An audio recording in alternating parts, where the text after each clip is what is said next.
What's goody world? I'm back with the homie Nick. I don't know if Nick's a fat electrician anymore.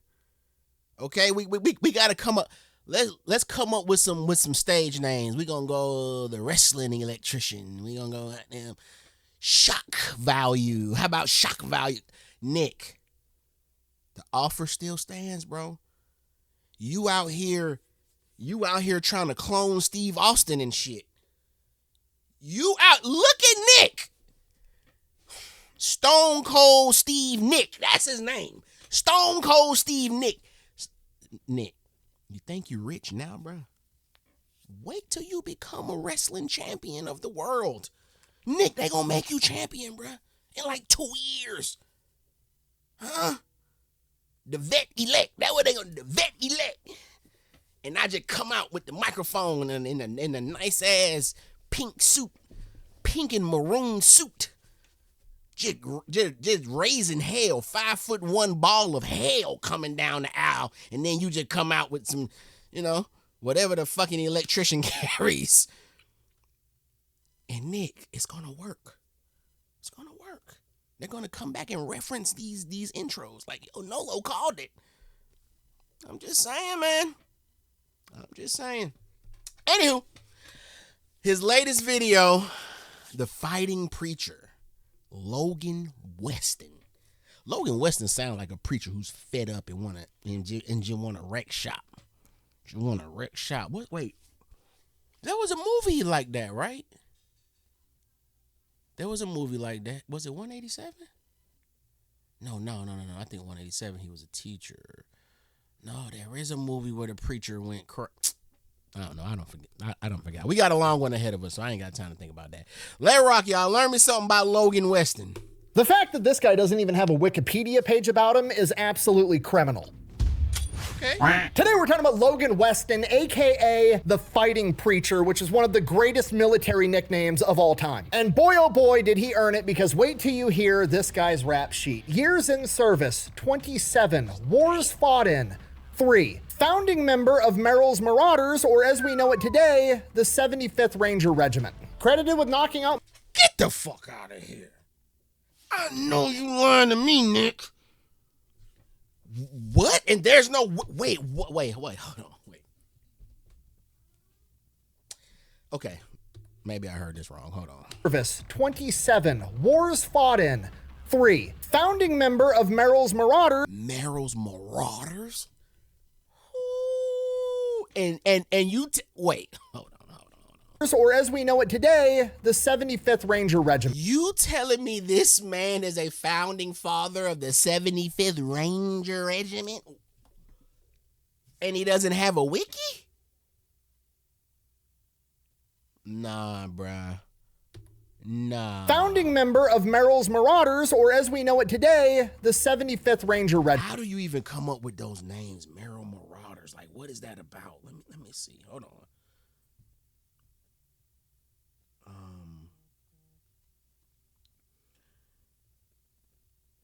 Let me see what Google talking about.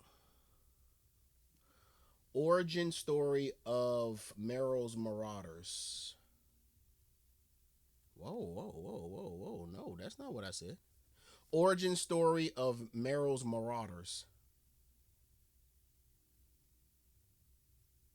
Formed in 43, secretly recruited for the dangerous and hazardous mission. How did they pick the name? The name origin, here it goes. The unit earned its famous moniker from a war correspondent because the outfit was officially a provisional and hard to pronounce composite unit. A reporter dubbed them Merrill's Marauders in reference to their commander, Brigadier General Frank D. Merrill. Okay.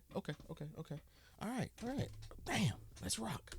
Credited with knocking out multiple enemy tanks by himself at the same time. Helped lead the last bayonet charge in U.S. military history. Became a Green Beret in his 40s so that he could advise on how to combat communism in Vietnam. Of course. What y'all... Oh, nigga, Lord. No wonder this shit an hour and 20 minutes. You telling me I'm about to hear a story about a man that was a founding father of the Rangers and A Green Beret? Get the fuck out of here. It's so crazy that I even know what that means now. Now I understand if I was to hear that out somewhere and in a room full of 100 people and only 4 of us go, what the? We all gonna look at each other like, bruh, yes, that shit is crazy. Could advise on how to combat communism in Vietnam. Of course. And this is normally the part of the video where I would list off all of his awards and citations, but seeing as he has over 200 of them, we're just gonna hit Distinguished Service Cross, 5 Silver Stars, 7 Bronze Stars with V device, and 6 Purple Hearts. Oh, is that all? And we're gonna get to how he got all that right after a word from our sponsor. Delete me. Delete me. What? Where's my new gun? This is my commercial. Nick, your children look exactly like your wife. Where are you? So my tax write-off. That's not what we agreed to. I don't care what you said. Damn, what's up with the pickleball? Because I'm about to get into pickleball. I'm doing something in the pickleball space with some people. What's going on here, Nick? All right, boys, let's go.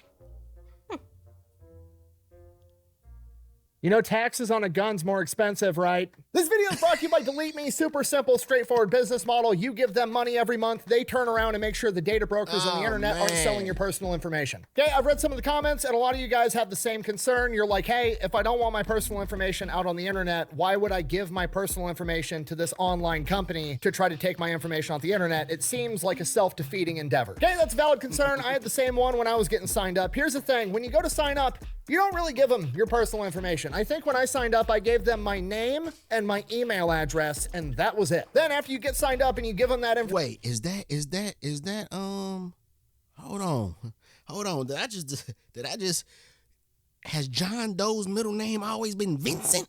Them my name and my fucking John Vincent Doe. This motherfucker got a middle name? Email address, and that was it. Then after you get signed up and you learn give them that something new every information, day, they're man. like, okay, give us like 3 to 5 days and we're gonna have a questionnaire we need you to fill out. You show back up 3 days later and the questions, I'm not gonna lie, they're creepy. It's just like 25 questions that you answer yes or no to, but the questions are like, have you ever been associated with this address? It's the house you currently live in or one that you recently lived in. Is this your phone number? Yes or no? Are you related to this person and the name is like your mom or your dad or your sister or somebody very closely related to you? It's just all the information they were able to accrue with nothing more than your name and 1 email address. Nothing convinces you that you need Delete Me more than their enrollment process. So you go through, basically just tell them like, yeah, you figured out who I was, and then they go through and make sure nobody else can do that shit. So yeah, I recommend them. I've been using them longer than they've been paying me to talk about them. If you wanted to give them a try, I'll have a link and a discount code down below. Let's get back to the video. Logan. Our story begins on January 5th, 1914, when Logan Weston is born. He is the oldest of 5 kids, and like pretty much everybody else from this era. 1914. Hold on. We're gonna figure this out real quick. Hold on.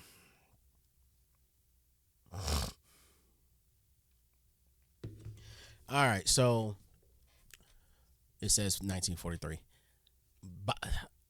By the age of 29, my boy started the Ranger. The hell are you talking about? That's all I wanted to say.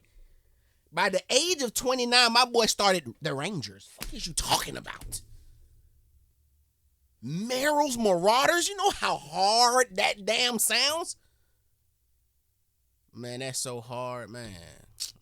Now I gotta go and get me a Mercury Marauder just so I can feel like I'm you know, the Marauder is stealthy. Is When Logan Weston is born, he is the oldest of 5 kids, and like pretty much everybody else from this era, his childhood kind of sucked. Family's dirt poor, like log cabin in the woods with no plumbing or power, dirt poor. He bounced around a lot between Michigan and Pennsylvania, and he only got an 8th grade education before going and getting manual labor jobs to support himself and his family. During the Great Depression, Logan's hunting buddy, basically his best friend who has a wife and kids, isn't able to find work, and he's not able to support his family, so Wait, what? Hold on. Wait, what? or going and getting manual labor jobs to support himself and his family. During the Great Depression, Logan's hunting buddy, basically his best friend who has a wife and kids, isn't able to find. I'm trying to figure out how old he was in the Great Depression. Because what? What do you mean his best friend who got his hunting friend who got wife and kids? He just said y'all was like in the 8th grade. What the hell? wrong? What going on? Or he just got 8th grade education. It sounded to me like he stopped going to school after the 8th grade and then his friend got married and had some kids. So what the his family. During the Great Depression, Logan's hunting buddy, basically his best friend who has a wife and kids, isn't able to find work and he's not able to support his family. So Logan, wanting to help him out, goes to the superintendent at this coal mine and is like, hey, can we hire this guy? And he's like, no, we're struggling to keep you guys employed right now. So Logan basically quits his job and gives it to his friend so that he can support his wife and kids. Takes him a while, but eventually he finds... I can't pause every line, bro. Come on, bro. Ain't no way he that real. Ain't no way he that real. He quit his job so his buddy can get it so he can take care of his kids. Oh, man. And he did this before he started the Rangers. So he was young as hell. It don't matter if he did it a year before. He did it when he was 28. What 28-year-old, giving up their job so they homie could take care of their family. Oh, this might be the realest motherfucker living, man. What the hell am I about to watch? Lord, I know. This guy, and he's like, no, we're struggling to keep you guys employed right now. So Logan basically quits his job and gives it to his friend so that he can support his wife and kids. Takes him a while, but eventually he finds a job as a lumberjack, and shortly after that, the coal mine that he used to work in collapses and a bunch of people die. A lot of his friends, thankfully not his best friend that was his hunting buddy. Because of that, the mine ends up getting shut down and his friend is now out of a job again. So Logan does the same thing. He goes to his lumberjack boss and is like, hey, I'll quit. Give this guy my job. He then goes, finds a job as an appliance... Ain't no way, bruh. Ain't no way he this real. Boss and is like, hey, I'll quit, give this guy my job. He then goes, finds a job as an appliance repair guy, and then a couple months after that, there's a logging accident and a bunch of more of his friends die from the same crew that he was working with. This really starts to eat at him. He feels like death is following him everywhere he goes. A bunch of his friends have died. He's super depressed about it, and one day he gets home from work at his appliance repair job and decides that he's gonna get a gun out of his dresser and put it to his head. He slowly squeezes the trigger as the hammer's pulling back, and then he says that he hears a voice saying, wait, and he goes to let off the trigger, but before his brain can send that signal, the hammer drops and the gun should have fired, but it doesn't. Not believing what just happened, he thanks God. I know you lying, Nick. What is this, bro? What is this? What is this?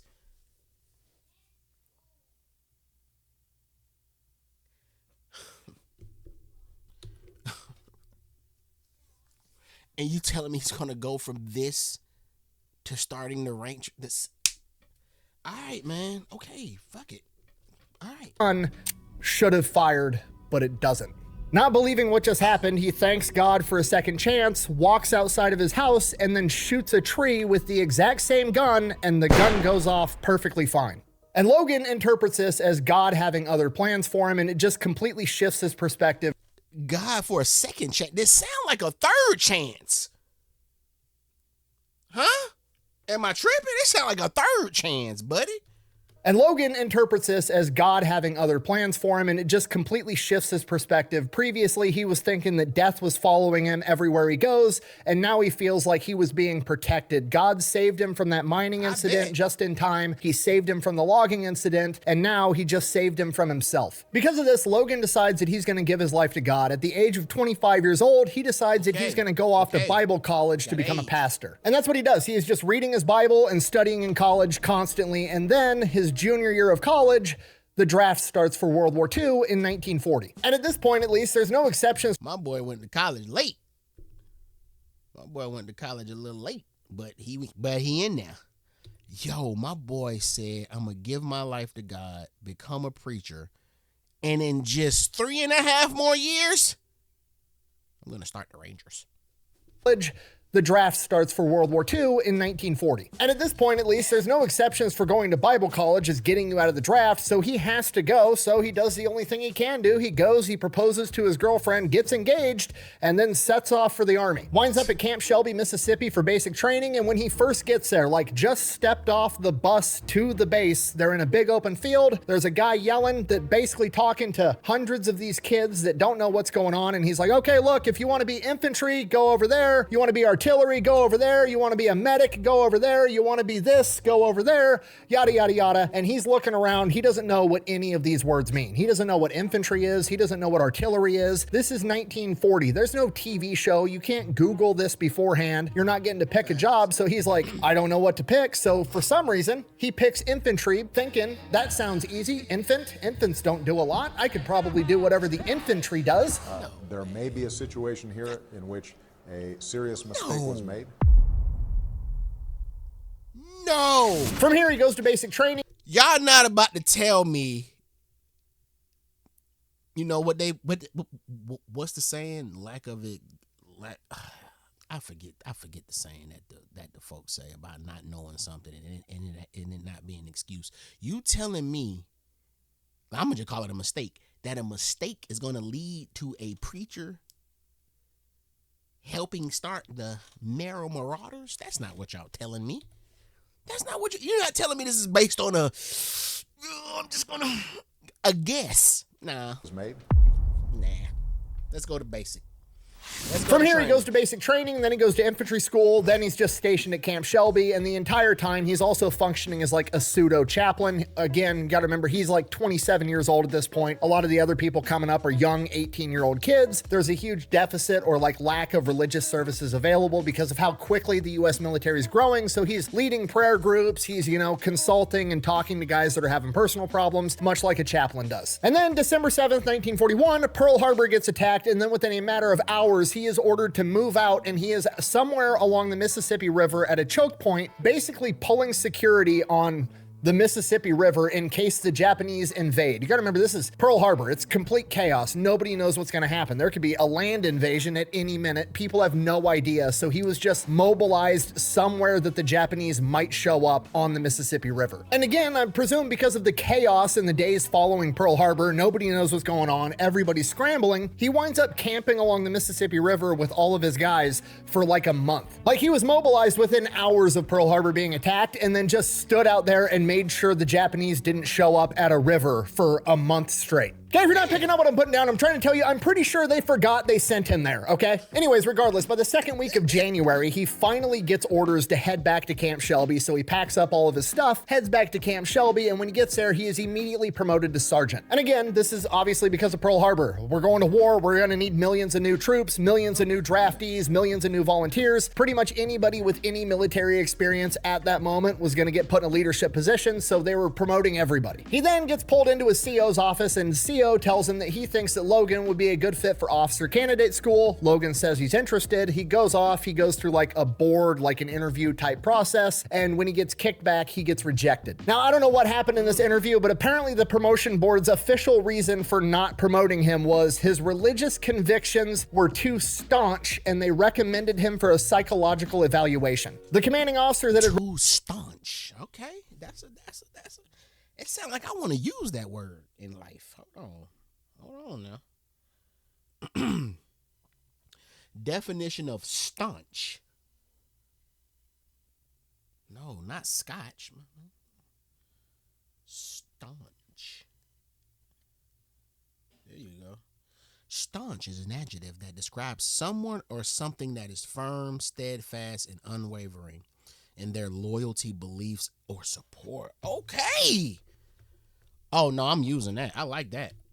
I feel like I've heard the word before, but it didn't stand out. It just stood out. His views were too staunch. I like that. That's a good word for loyalty. Strong belief. Staunch, and they recommended him. Promoting him was his religious convictions were too staunch, and they recommended him for a psychological evaluation. The commanding officer that had recommended him for officer candidate school finds out about this. He's pretty pissed off, feels bad for Logan, brings him back into his office. He apologizes, and then immediately promotes him to staff sergeant. A couple days after that, he gets orders, grab your shit, get on the train. He gets on the train. Next thing he knows, he's in San Francisco. Then they tell him, get on the boat. He gets on the boat. Next thing he knows, he's in some tropical paradise called Fiji. And he's training with the local islanders in jungle combat, these Fijian scouts. Apparently, they're all 6 foot tall. They're all 200 plus pounds, which in 1941 was a massive dude. And apparently they are ungodly good at jungle warfare. He said that they would do mock war games and the Fijian scouts would just wait till night so the Americans would have double, triple the normal amount of security, and somehow the Fijian scouts would still sneak into their camp and take markers and just put lines across people's necks while they were sleeping, simulating, I would have just killed you with a knife in your sleep. Ooh, could you? What the? Okay, I'm gonna ignore what's on the screen. Could you imagine meeting in real life somebody? Yo, that's crazy. I was just about to say, could you imagine? And I know somebody who's that is not the same. It's not jungle warfare, but just quick story, y'all. Got a partner when he was younger. He had this thing, man. It was the weirdest thing that he would do. He would wake up in the middle of the night and just go from room to room tickling everybody's feet. It was he just had an era in his life where he just did, and nobody ever knew that he was doing it. And then his cousin caught him. His cousin, because he told his cousin about it and nobody believed him. They was like, there's no way you waking up and tickling our feet every night and we don't notice it. And he did it every night. And then his cousin called him and said, oh shit, he really is doing this. Anyways, so I kind of do know somebody who can do that. For sleeping, simulating, I would have just killed you with a knife in your sleep.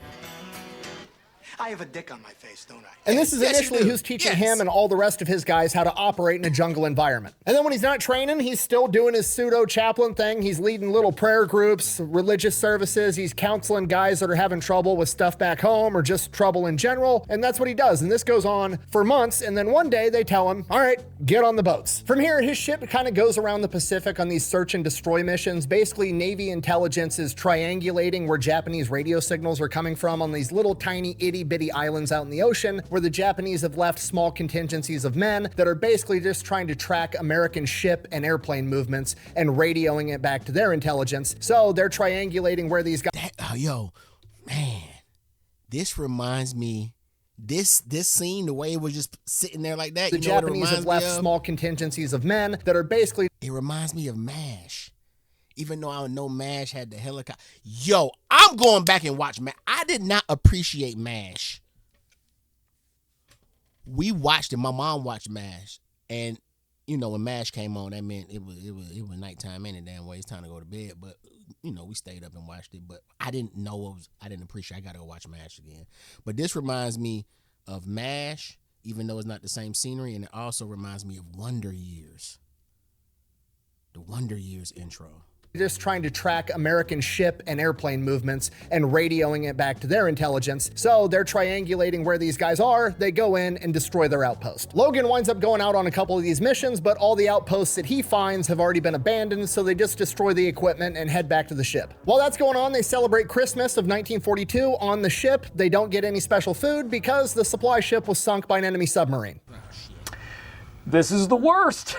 Shortly after that, his convoy gets attacked by an enemy submarine, and he's on the deck watching the entire thing as the American Navy sinks this Japanese submarine, and this is like his defining, oh shit, this is for real moment. In his words, and I quote, "For the first time I realized that I was on my way to kill or be killed." Shortly after this, they are informed that they are going to be partaking in the first major Allied offensive against the Japanese by making an amphibious landing on an island known as Guadalcanal. Logan is then individually notified / congratulated because he is receiving a battlefield commission and he is now going to become a lieutenant. He's an officer now. He is then immediately informed that the platoon that he's taking charge of is going to be the first ones to land at Guadalcanal. Okay, just so we're all on the same page, from his perspective, you have to appreciate this. He's basically just been told he's going to lead the first 30 men into combat on offense against the Japanese, and he got promoted to do it. So in the back of his head, he's got to be thinking like, okay, either A, they think I'm awesome.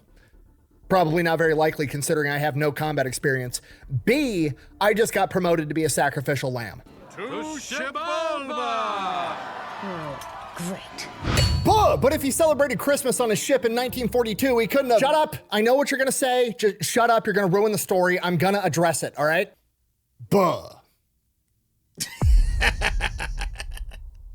All right, they make it to Guadalcanal. They board the amphibious landing ships. Logan and his platoon are the first ones in the first ship. They're making their way towards the island. They're getting closer and closer and closer. And then the door on the Higgins boat drops. And like, this is it. This is the moment. Adrenaline's high. This is the moment he's supposed to run out of that Higgins boat onto the beach, engage the enemy in combat, and get revenge for Pearl Harbor. And that's exactly what he goes to do. He's the first one off that Higgins boat. As he runs, jumps off that door into the water, immediately sinks up to his neck in the ocean. Okay, wind immediately taken out of his sails. Cool guy moment, gone forever, and it is now turned into an oh shit moment as he desperately tries to run through the ocean to get to this beach as fast as he can. Which obviously isn't very fast, but luckily they're not taking enemy gunfire or artillery or anything, so they all make it to the beach. He establishes a beachhead, gets all of his men accounted for, and then they kind of wait for some more people to make the landing on the beach, and then they push further inland. At this point, Logan and probably everybody else is thinking in their head like, okay, well, this was supposed to be a major battle. We're the first Americans to land to engage the enemy. Where are these guys? We know they're here. We're about to walk face first into an ambush. That's what's about to happen. Anxiety is very high. But hey, somebody's got to do it, so they go. They push further inland, waiting for this ambush to come, and after a couple hundred yards, they find the enemy, or what's left of the enemy.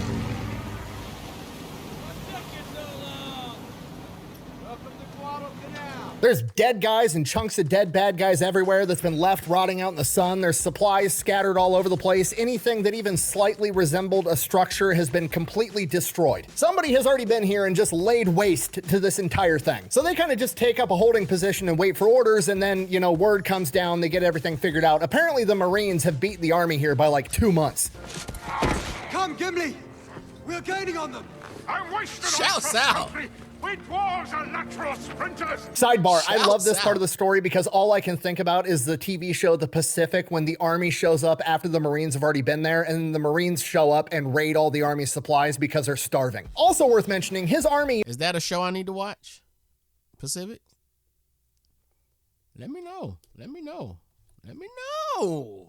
And the Marines show up and raid all the army supplies because they're starving. Also worth mentioning, his army unit was not the first army unit to make it to the island either, okay? The Marine Corps made it there on August 7th, 1942. The Army got there in October of 1942. He celebrated Christmas on his ship in 1942, then went out on some more search and destroy missions on different islands. His unit doesn't even get there till like April of 1943. The Guadalcanal campaign is declared a victory in February. Missed it by that much. Ken, I know what you're thinking. Why? Why would you tell the story that way if you knew this all along? Okay? Couple of reasons. Reason number one, it pisses off the keyboard warriors, and I love doing that. It's like my second favorite pastime after shitting on communism. And two, you have to realize this is a story from the first person perspective, which Wait. You sure, Nick? Because the metric, you really be going hard on the metric system, bruh. I'm going to put metric at number 2 under communism. Okay. Or are you going to say it's attached? It's the same. What you going to do, Nick? But I'm going to say that's number 2. And then I'll give this number 3. after shitting on communism. And two, you have to realize this is a story from the first person perspective, which is an incredible way to learn history. Could I have just used the internet and the hindsight being 2020 thing to be like, yeah, he showed up to Guadalcanal 7 months after the Marines got there and the battle was pretty much over by the time he got there, and then moved on with the story? Yeah, I could have, but then you don't get a proper grasp on how incredibly confusing and misinformed a singular person on the battlefield can be in regard. Nick, it's so crazy that your diehard subs fans, you know, they know that. You don't have to explain that. And you know what's so you know what's lame? What's lame is that the Bud Warriors know that. The Buds know that. They know. But they just want to feel like they the smartest person in the comment section. Oh, I know something that you didn't know. Oh my God, I read one extra line more than you, so I know more than you. Man, shut the fuck up, man. Shit, lame ass. Incredibly confusing and misinformed a singular person on the battlefield can be in regards to the information that they have at the time. And you would never be able to understand that while the battle was already over by the time he got there, he didn't know that at the time. So when that door on the Higgins boat dropped, he was fully expecting to get lit up by enemy machine gun fire. Once he fell in the ocean and was wading through neck-deep water, he was expecting to get shot in the head by an enemy sniper at any moment. So while in reality, hindsight being 2020, he was never actually in any danger other than maybe drowning in the ocean, he still performed an incredible act of bravery. Sorry, I'm getting sidetracked. Guadalcanal, the battle, like I said, ended in February. The main battle is wrapped up for the most part. The only thing left is there's small squads and individual guys or groups of 2 and 3 that are out in the jungles conducting guerrilla warfare. So he does go out on multiple patrols trying to find these guys, and on one occasion, he does. He takes his men out, they're patrolling through this really dense jungle. They're in a single file line on this narrow path through the jungle. He rounds a bend and literally bumps into 3 Japanese soldiers, and immediately, before he even knows what happens, shoots all 3 of them. After inspecting their bodies inside of the helmets of one of the dead Japanese soldiers, My boy caught 3 bodies quick. Shoots all 3 of them. After inspecting their bodies inside of the helmets of one of the dead Japanese soldiers, he finds a family picture of him, his wife, and his child, and it eats him alive. He prays about it a ton. He didn't want to kill anybody. He knows that, but ultimately he just comes to accept what he already knew the moment he saw that submarine go down. It was kill or be killed. Once they get back from patrol, he winds up telling his commander everything that happens. He's expecting like a good job, an attaboy. You took out 3 of the enemy. I sent you out into the jungle to find him. You found him. You did your job. Good job. That's not what he gets. He gets a tremendous ass chewing from his commanding officer because there's no reason that an officer should have been out in front. He should have had, his lower enlisted men leading the way, and his life should have never even been at risk. He should have let somebody else do that for him. And Logan pushes back against the commanding officer. He's like, I'm sorry, I thought I was commissioned to lead my troops, not drive them. And this pretty much solidifies his leadership style of he basically made a vow to himself that he's never going to ask one of the men under his command to do something that he wasn't willing to do himself. From here, the next 2.5. I'm lost. Help me out on this one, y'all, because maybe I haven't came across this. If you guys go out, and this is all my combat guys, I'm asking you guys, or anybody that knows, actually, when you go out, okay, you got a leader, y'all. There's not a point. Is there ever a point where y'all like, okay, I think the leader's like, I think something's going to happen. Hey, McGriddle, you go that way. Fucking Whopper, you go that way. JBC, you go that way. You know what I'm saying? Like, and y'all split up and try to circle or like, you know what I'm saying? Because that's what it just sounds like happened, but he getting chewed out for it. Am I tripping about that? Or are they just saying, I know what they're saying, but still, I let me know if that's an actual thing where you're able to actually, like, y'all split up and maybe this guy went over there with somebody and they end up catching 3 bodies. The men under his command to do something that he wasn't willing to do himself. From here, the next 2.5 to 3 months that he spends on Guadalcanal, he's still going out on patrols. He does get involved in some more skirmishes, but they don't need everybody patrolling the jungle, so they end up doing a ton more jungle warfare training. And when he's not doing that, in his free time, he pretty much gives all of his time to being a pseudo-chaplain to all the men, because obviously not a lot of religious leaders on Guadalcanal at the time. And unfortunately, this is that point in the war where a lot of soldiers start getting Dear John letters from back home where their wives or fiancés or girlfriends are leaving them for somebody else. And he's doing everything he can to help those guys through it. And this is where he really starts to pick up his nickname, the Fighting Preacher, or Preacher for short. Then after about 3 months, they get the orders, get on the boats, we're gonna go invade another island, and this time, it's for real. Allegedly. What?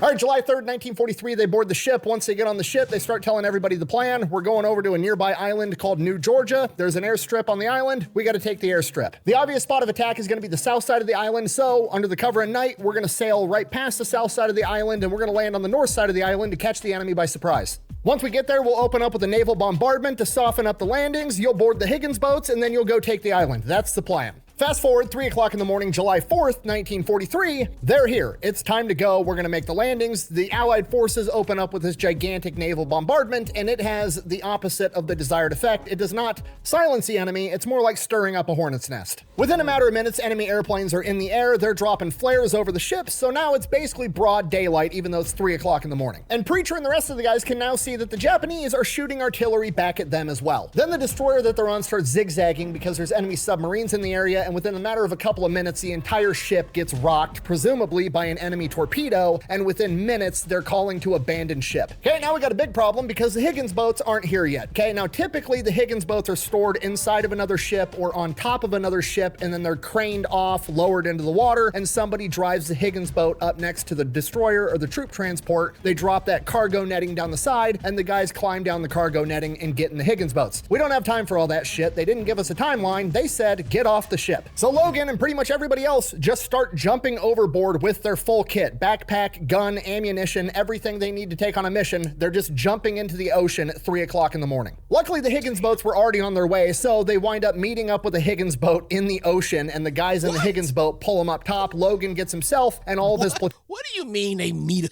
What the fuck does that mean? Oh, we're just in the ocean. Meet us in the ocean. Where? You know where. Just meet us in between there.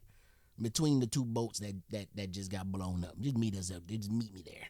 Boat in the ocean, and the guys in the Higgins boat pull him up top. Logan gets himself and all of his platoon into a Higgins boat, and last he knew, the order was to take New Georgia, so that's where they head. They make it to the beach. It is enemy machine gun fire everywhere. There's enemy planes overhead trying to drop bombs on them, and it's like this coral ground that they can't even dig into, so all the guys are just finding any tiny little depression they can and trying to hide in it. As this battle rages on, Logan gets all of his platoon accounted for. Everybody made it to the beach, which is great. Then he moves on to, assembling the bigger picture of the battlefield. He's the officer. He has to know what's going on to tell his men what to do, and he starts looking for the other officers. He can't find any, and he starts to realize that 2/3 of his battalion made it to the beach, and another third didn't, and in that third that didn't is apparently most of the other officers, and he is now in charge of the rest of this battalion, even though he's only a second lieutenant. Daylight comes, they fight tooth and nail all day long, agonizingly slow, and by evening on that first day, they've managed to get about 300 yards deep on the beach and about a mile wide. That's their beachhead. That's all they've got. By this point, other high-ranking officers have made it onto the beach, and they make the call that they're not going to keep pushing into the jungle as the sun's going down, because it just seems like a bad idea to follow the enemy into the jungle in the dark. So they decide to set up security for the night, and they're going to handle the rest in the morning. Morning comes around. Logan gets the order that he's supposed to reestablish contact with the enemy, aka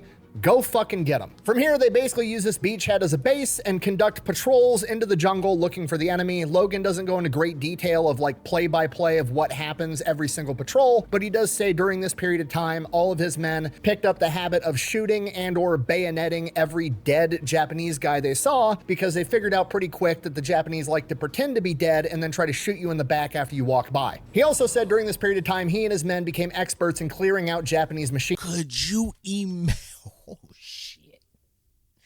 Could you imagine being a Japanese soldier laying there playing dead, thinking that shit gonna work?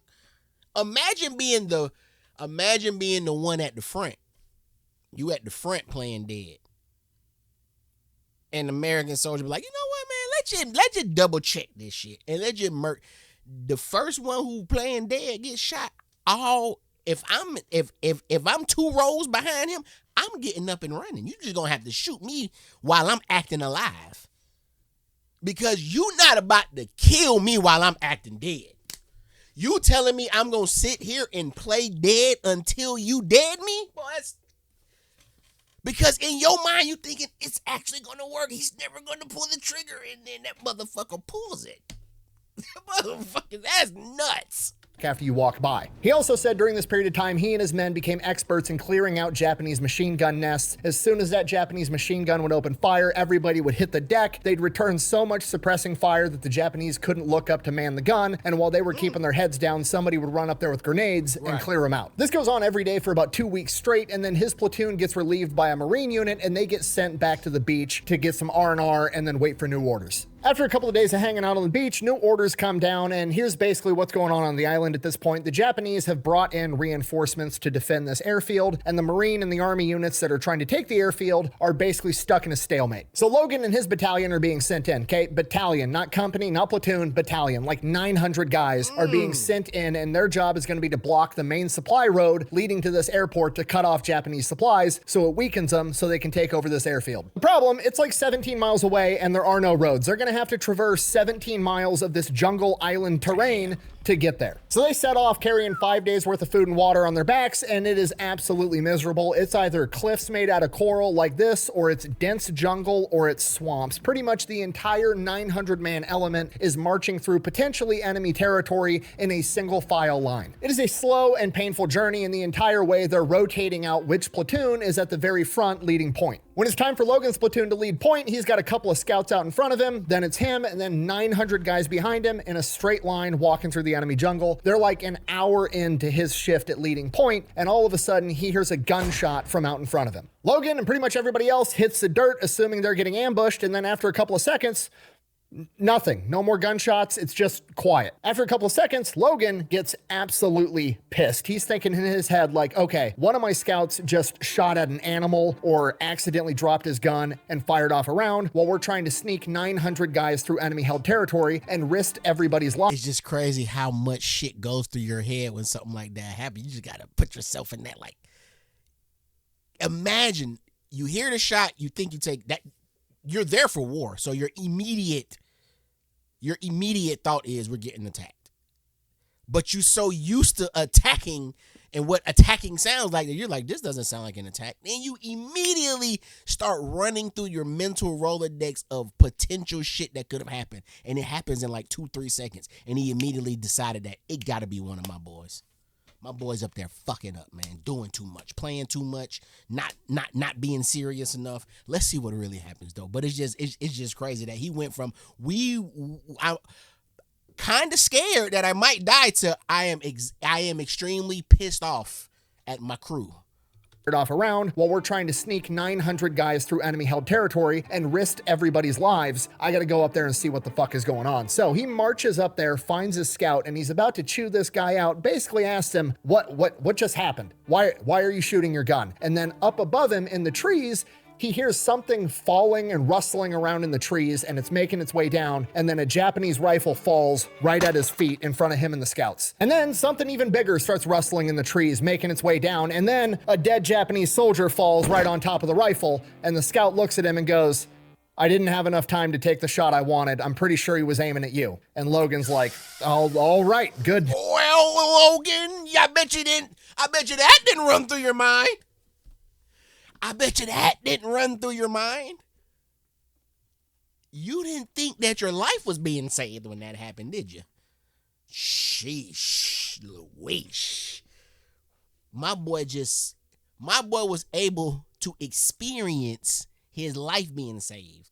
It ain't like you get in a car crash, you black out, somebody, a pedestrian pulled over, opened the door, got you out, got the medics to you in time, and you wake up in the hospital alive. No, bro. Buddy was right there alive when somebody was about to take his life, and he met the guy.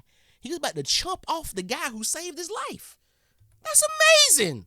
That's amazing. Soldier falls right on top of the rifle, and the scout looks at him and goes, I didn't have enough time to take the shot I wanted. I'm pretty sure he was aiming at you. And Logan's like, all right, good.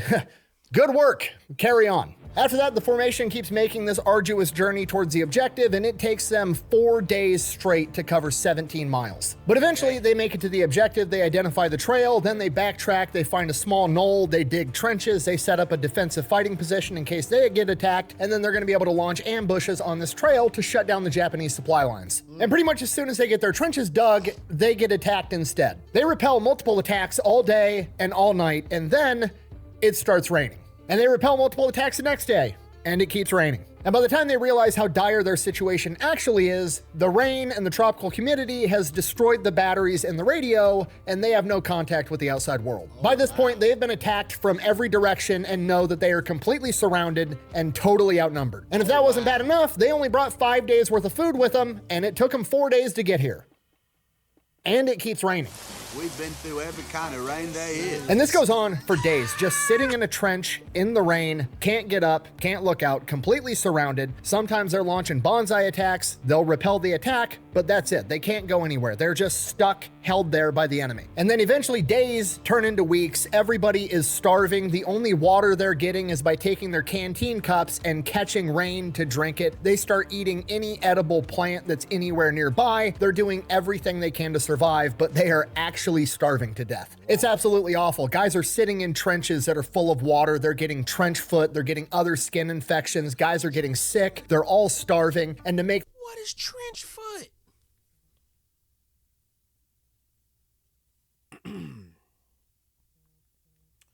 Hold on, y'all. What is trench foot?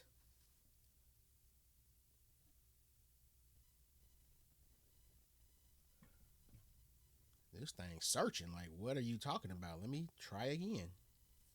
What is trench foot? Trench foot or immersion foot syndrome is a serious foot condition caused by prolonged exposure to damp, cold, and unsanitary conditions. Little dirty foot. Little herping foot. Okay, It develops when feet are wet for extended periods, causing blood vessels to constrict and restricting circulations to the tissues. Okay. All right. Okay, trench foot. I get it. Some dirty ass feet. Trench foot, they're getting other skin infections. Guys are getting sick. They're all starving. And to make things worse, the Japanese bodies that have been out there for over a week or 2 weeks at this point are starting to rot in the tropical humidity, and it reeks. Logan's doing everything he can for the men in his platoon, going from foxhole to foxhole, trying to check in on everybody at least once a day to give everybody words of reassurance, but he knows it's looking bleak, and so do they. At the beginning of the 3rd week of being surrounded, cut off, and starving, Logan wakes up with this big-ass beetle on his chest, and this beetle like kind of flares its like wings open to take off, and when it does that, a single grain of rice falls onto his chest, and he's just kind of looking at it, and he has an epiphany. The Japanese soldiers probably have sacks of rice on them for food. That night, under the cover of darkness, Logan grabs a couple of guys, they crawl out into no man. Man, Nick. Little boy, you not telling me a big ass fucking beetle, you know, the ones that be making noise when they fly, done landed on this man's chest with a grain of rice. Come on, bro. That's not what you're telling me. And dropped the grain of rice on him and said, hey, bro, message? Ain't no way. God sent no message like that. You not telling me that, Nick. Why you lying to me, bro? Kind of looking at it, and he has an epiphany. The Japanese soldiers probably have sacks of rice on them for food. That night, under the cover of darkness, Logan grabs a couple of guys, they crawl out into no man land and start scavenging bags of rice off the dead Japanese soldiers and bring it back and distribute it amongst all the men. It's not much, but it's the only thing they've had in weeks and the only thing that keeps them going. On the 27th day, the battalion commander calls the officers in for a meeting because he's got some news, and most of the other officers are too sick, wounded, or dead to even show up. And Logan isn't doing great himself. He's lost a ton of weight. He's sick. He's sucking just like everybody else, but for some reason, he's in the best shape. So he pretty much gets given this mission by default. The commander basically tells Logan that by now, 27 days later, there was another massive army unit that was supposed to land nearby. He wants to send Logan out with some guys and see if he can find this unit and get help. Obviously, Logan's platoon, or any platoon for that matter in the battalion, isn't capable of doing this mission by themselves, so Logan has to go around and just pick anybody that's physically capable of maybe traversing this jungle for miles on end. And out of the 900 men they came with, he finds 34 guys that might be able to do it. So they take off. They're not moving fast, but hey, they're moving. And shockingly enough, they don't actually run into the enemy. His best guess is that army unit did land somewhere nearby, and these guys have all been diverted to go handle them. After about 6 miles of traversing this jungle, they hear footsteps off in the distance. He orders his guys off the trail. They only go a couple feet off the trail. The jungle's so thick, nobody's going to be able to see them. They'll be able to walk right by. And as these guys go walking by, they're Americans. Logan and his guys make contact, and these guys are actually out looking for what they called the Lost Battalion. Right here. Get the fuck out of here. That's it. From here, they double back, they grab even more fresh guys, then Logan takes them back to his battalion. They get everybody evacuated to a safe area on the island and get everybody medical treatment. Bear in mind, Logan is one of the guys in the best shape out of this 900, and it takes him 3 weeks to recuperate, to regain weight, and get all of his skin and foot problems healed up. And on the 2nd week of his recuperation, he gets some mail addressed to him, and it is post-dated 14 months prior. So the mail's finally reaching him. It's just 14 months late. He got 2 letters. One of them is from mom and dad, and the other one is from his lovely fiance. Mom and dad wrote him to let him know, oh, by the way, we're getting a divorce. Okay, that sucks. Opens up the next letter. Oh, his fiance's leaving him. Perfect. But he's already been through so much shit this past month, it like doesn't even faze him. He's just like numb to everything. He's like Forrest Gump. One less thing. To just imagine that, y'all. Parents getting a divorce and your fiance leaving you. You ain't even make it to marriage yet. Those are things that in our society crush people for all their life. Some people can't get over their parents divorcing, and some people can't get over they chick leaving them for life. My boy Logan said, bruh, I just watched the dude say, I was just pissed off at the dude that saved my life. You think I give a fuck you leaving me? That man just saved my life in front of my eyeballs, and you think I give a fuck? But I ain't got time for that shit. I have foot herpes, okay? And you think I care about that little pussy you got at the house? Doesn't even faze him. He's just like numb to everything. He's like Forrest Gump. One less thing. By the third week, pretty much everybody in the battalion that isn't going to need long-term care is in as good a shape as they're going to get in. They get some new reinforcements, and the battalion is sent back out on a new mission. They're supposed to go out to some hill called Terracaba Hill, like 11 miles away, and establish a defensive fighting position there and just wait for the enemy, I guess. But this time they do have 6 indigenous guys that are going to function as guides for the battalion, and one of them gets assigned to Logan, and this guy's name is Beatty. So Logan, Beatty, the rest of the battalion take off, march their happy asses 11 miles through the jungle, get to Terracaba Hill, and set up a defensive fighting position just like they were instructed to do. And you're never going to guess what happens. They get completely surrounded again almost immediately. That's what they changed. We're trapped. And this time, it's for 21 days straight. The difference is they're all fairly healthy to begin with, and now they know how to play the game, and they don't give a single fuck about the enemy. Immediately, they're taking all the rice off the dead Japanese soldiers. The native guys are showing them all the tips and tricks that the natives know, like, oh, we can actually eat this type of bark. We can use this plant. It's good seasoning. They're actually cooking different forms of rice. They're like figuring out, oh, if I cook the rice with this bark off this tree, it tastes like chicken broth. And if I use this nut over here, it ends up tasting like oysters. Like they're... Yo, that's nuts. I don't know how serious y'all are about y'all rice. I'm Panamanian now. Panamanian, we take white rice very serious. We call it nice, bright, white rice. That's what me and my brothers call it. My mom's nice, bright, white rice. You think it's just white rice. When you take a bite of that shit, that's when you find out the flavor. Our rice don't just taste like rice. It ain't just that. It tastes like, sometimes my mom cook it, it tastes like a fucking garlic dip because she got that much garlic in it. Then one time that thing tastes like jerk rice, but it's still just white rice. Man, look, and her yellow rice. Sometimes it turn yellow, but rice is serious. So I'm with them on this. I'm happy they discovered this. Tastes like chicken broth, and if I use this nut over here, it ends up tasting like oysters. Like they're literally playing Master Chef, seeing who can come up with the best local cuisine while they're in an active firefight for 21 days straight. Real, hearty, rustic, wholesome. I realize how insane it sounds that these guys are just like having a frat party in the middle of this firefight, but I'm gonna read you a direct quote from Logan. Quote, "Between lulls and firing, we would argue in defense of our culinary opinions. We refused to let the enemy disturb us. If he came too close, he would be the recipient of a burst of machine gun or rifle fire. If he prowled at night, he would be sure to intercept a grenade." So basically, they're having heated debates about food, which is fantastic. Let me tell you something. My bitch just left me. My mama and daddy finally got a divorce. They had supposed to been broke up when I was 13, but they were trying to act like, boy, and you think you cook better rice than me? Boy, stop. Now I'm really upset. What if he was arguing with the guy who saved his life? You imagine that? And then if you get too close, if the ops, we gonna kill the ops and get back to talking about rice. Y'all don't hear me, man. Grains and guns. Grains and fucking guns. Bye-bye. Oh, look out.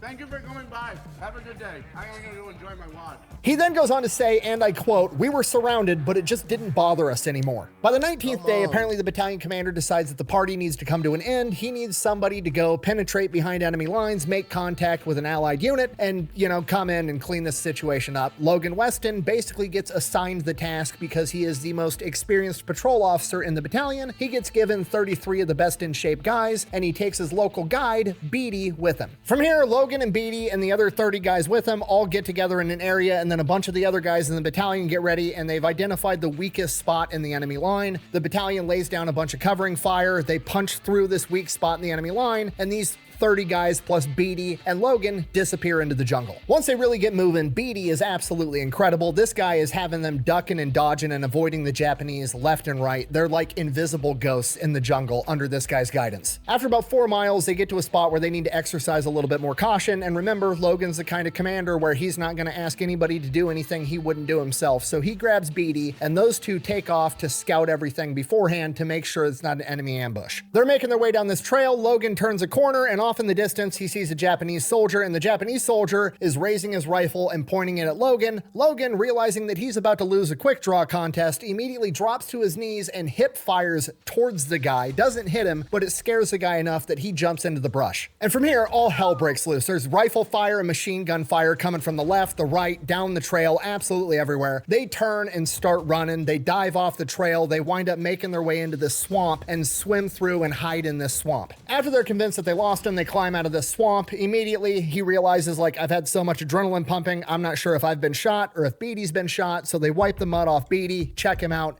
He's perfectly fine. Then they start wiping the mud off him. He's got a bullet hole in his helmet right above his right eye. Oh shit. Takes the helmet off, checks his head. The bullet had entered the helmet and skirted around the helmet till it lost velocity. Didn't even touch him. Continues checking himself out. He's got a bullet wedged in the heel of his boot. Another bullet had a... As I'm stuck on the helmet, this man is continuously telling us about bullets he located on his person. Get the fuck out of here. Get out of here, bro. Bro, this video ain't even halfway done. Oh, shit. Touch him. Continues checking himself out. He's got a bullet wedged in the heel of his boot. Another bullet had apparently cut the watch off of his wrist and grazed him. And a fourth bullet had apparently glanced off of one of his frag grenades, and he was completely fine. Get the fuck out of here, Nick. I know you exactly. Exactly Sam Jack in Pulp Fiction. Exactly. Completely fine. We should be fucking dead, man.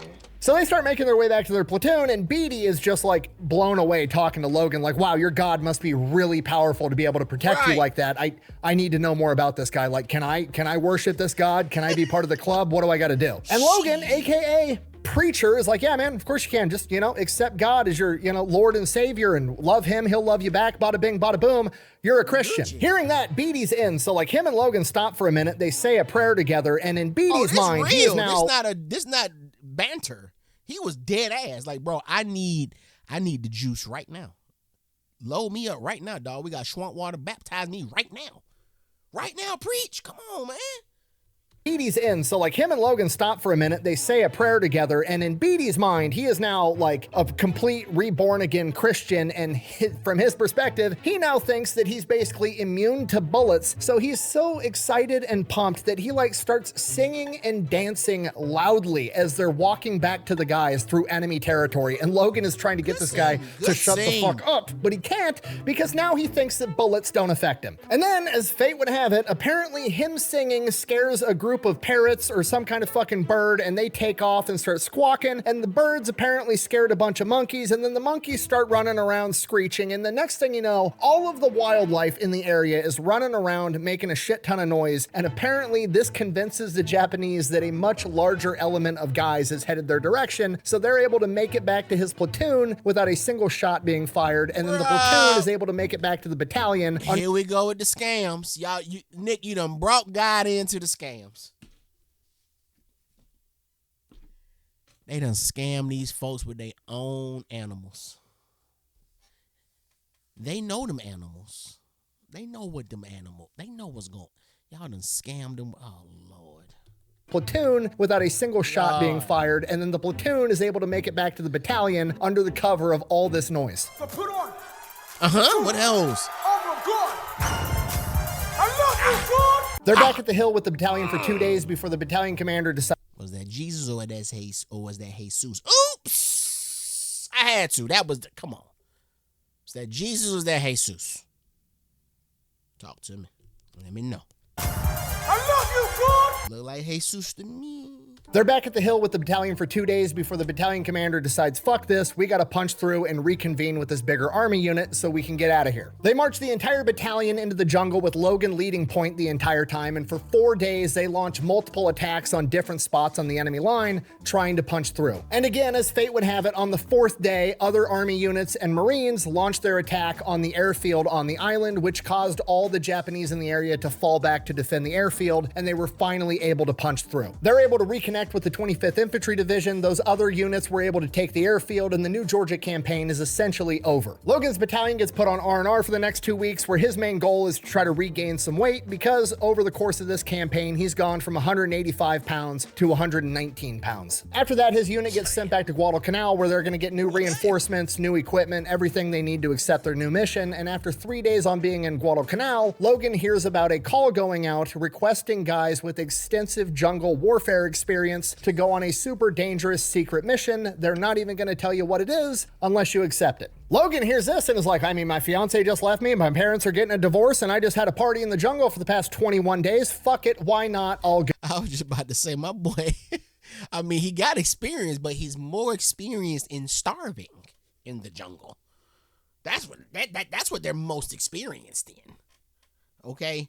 Hide and seek and starving. And cooking rice. My parents are getting a divorce, and I just had a party in the jungle for the past 21 days. Fuck it, why not? I'll go. Within 24 hours of volunteering for this dangerous mission, he is then told to get on a boat. That boat takes him to an island. Then they stop there for a little bit. Then they go to another island, then another island. And the next thing he knows, he's in Australia. Everybody's talking funny. He's there for a little bit. Then they tell him to get on the boat again. They take him to some place called India. And he is like, what the fuck is going on here? I started looking out the window. I was like, what the fuck? Gun store, liquor store, gun store. Where the fuck are you taking me? They start boarding all these beat up rickety trains going from place to place, and there's just extreme poverty everywhere at these train stations. Nobody speaks English. It's overwhelming. This dude was born in a cabin in the woods in 1914 up in Pennsylvania. He doesn't have the internet. He's never seen the Indian street food vendor videos. He's just completely overwhelmed. And he still has no idea where he's going. Eventually, they wind up at some like training area that is within eye shot of the Taj Mahal, and he's just like, again, imagine growing up in a cabin in the woods in 1914 in Pennsylvania, and the first time you hear or see about the Taj Mahal, it's in person. From here, they just start conducting more jungle warfare training. So now, once all the guys are here, they kind of figure out they got about 3,000 guys. They split them up into 3 different battalions. You've got Alpha, Bravo, and Charlie. From what I understand, Alpha group was basically fresh recruits. Bravo group was new guys that didn't have combat experience, but they had gone through a bunch of jungle warfare training. And Charlie group, which is where Logan winds up getting attached to, is the group of guys that were all recruited from Guadalcanal in the Pacific that have a ton of jungle warfare combat experience. So they get to train in jungle warfare. Obviously, the Charlie group guys are trying to help out the Alpha and Bravo group guys, giving them all the tips, tricks, and pointers that they learned during their actual combat experience. Outside of that, they run into another problem. Oh, question. Okay, so they had an ABC crew out there. I'm asking, is that also a ranking scale when it's 3 of y'all out there? You got the Alpha. Is the Alpha like the lead group? Let me know if I'm tripping. Well, not tripping. I'm literally asking a question. Is that a thing? Warfare, obviously, the Charlie group guys are trying to help out the Alpha and Bravo group guys, giving them all the tips, tricks, and pointers that they learned during their actual combat experience. Outside of that, oh, okay. I think they're just separate groups. I don't think there's a because he said the C was trying to teach the A and the B what was going on. Okay, so they just that's just their names for the. I'm guessing. they run into another problem. They brought 3,000 guys on this super dangerous volunteer-only mission, and they didn't assign a single chaplain to these guys, so they don't have any religious services or anything. So Logan steps up and he starts doing it in his free time. And this is where he really solidifies his nickname, the Fighting Preacher. And just so we're all on the same page, if you've never been in the military and you don't know, there's more to being a chaplain in the military than just like giving a religious service on Sunday and letting guys pray with you. It's really important. A lot of the times, even if you don't believe in any God, you still might have to go to the chaplain because they're at times the only resource you have to help resolve family issues. For example, some of the stuff that Logan actually had to deal with was you have soldiers getting Dear John letters, their wives are leaving them and divorcing them, and in order for the divorce to go through legally, they need the husband's signature, but because he's in the military, they also need his commanding officer's signature or an officer's signature. So these guys are bringing all these important documents that an officer needs to sign off on to him to handle these issues, because otherwise you're trying to reach out to like generals and dudes that are more worried about the battlefield. I don't have time for your family issues. He even had a guy whose house burnt down back home, and his wife needed to get the husband's signature and the commanding officer's signature so that the insurance would pay out money so his wife could have somewhere to stay. And Logan steps in and fills that void. So he really is doing really important work in his free time. I mean, imagine if you were a soldier going on a super dangerous mission, you don't even know what it is yet, and back home, your wife and kids had the house burned down and you can't get them money until somebody signs a piece of paper for you. That's the most important thing in the world. Also, during this 3 months, they wind up finding out who their commander is, General Merrill, which is where they obviously get their nickname, Merrill's Marauders. And then they find out what their mission is, and it's pretty much absolutely insane. All right, so here's what's going on. The Empire of Japan's trying to take over pretty much all of Southeast Asia and China, and they have basically got China in a bad position. They've essentially cut China off from the rest of the world. There's no way to get supplies in and out of China so they can receive aid from the Allies. So the Allies need to figure out a way to be able to get supplies into China to help them out, and the way they are going to do this is with these guys, Merrill's Marauders. They're going to send them on foot from India into Burma, where they are then going to conduct guerrilla warfare against the Japanese so that they can secure the Burma road and have a way to get stuff in. Okay, it's like 140, 150 miles of the worst terrain imaginable just to get to where the mission actually starts, and then it's another 800 miles of fighting through enemy-held territory. Okay, and I know what you're thinking. If the entire problem is we can't get supplies into this area, how on earth are we going to be able to get these guys food, water, and ammunition to fight in the jungle, burning 5,000, 6,000, 8,000 calories a day when we can't get supplies there? How is that going to work? Oh, simple. We're just going to airdrop stuff in whenever they need it. Okay, I'm going to say that again, but slower. The plan is to penetrate hundreds upon hundreds of miles into enemy-held jungle. You have no backup. You have no resources other than aerial supply drops. And by the way, every time an aerial supply drop comes, it kind of alerts the enemy as to where you're fucking at. You don't have a better bad idea than this? This is the best bad idea we have, sir. By far. And then one day they bring in a bunch of officers for a meeting and they ask for a volunteer to accept a very dangerous mission, at which all the officers are kind of looking around like, I thought we already did that. Are you asking me to double down? Like, we're already inside of a very dangerous volunteer-only mission. You want another volunteer inside of that to go on another very dangerous mission in respect to what we're already doing? Nobody volunteers. So the commanding officer, seeing that he has no volunteers, scans the room and sees Logan Weston, who's quite a bit taller than most of the rest of the officers, and everybody knows who he is. That's Preacher. He's got a big name, and everybody knows he has extensive jungle warfare experience. And the commanding officer just says, Preacher, thank you for volunteering. Congratulations, you are now the commanding officer of Charlie Group's INR platoon. Which, if you don't know, INR, Intelligence and Reconnaissance, aka the Scouting Platoon. So basically, it is now going to be the job of Logan and his 30 to 40 man scout platoon to be like 30, 40 miles ahead of the 3,000 man formation, scouting out looking for the enemy. He is basically spearheading this entire mission. Because the INR platoon doesn't actually exist yet, it's just him, the commander, he gets permission to kind of sound like what he was already doing, so he definitely used to it. I don't know what make these guys more dangerous, but sounds like a regular day at the job to me. handpick anybody from these 3,000 guys that he wants. He pretty much exclusively picks from Charlie Group because he picks the top 200 guys with the most combat experience and interviews all of them. Out of those 200 that he interviews, he picks the 54 best guys in his opinion, and he makes sure that all of them have some type of religious convictions because he thinks that he wants guys on his side that truly believe that they're protected by God, because that's the only way we're gonna get through this shit. After he builds the platoon, they spend the rest of the time they have training their asses off. They are burning more calories every day training than they're taking in from chow, so they're the most experienced combat guys around. They're the best of the best. They adopt the habit of raiding the chow halls of Alpha and Bravo Group, the inexperienced new guys, and they earn themselves the nickname the Chow Raiders. And that later gets changed to the Ignorant and Rugged Platoon, a play on INR. After training time elapses, they board trains and they head to the border. They're staging up there for a little bit. During this period of time, Logan becomes friends with the battalion surgeon, a guy by the name of Dr. James Hopkins,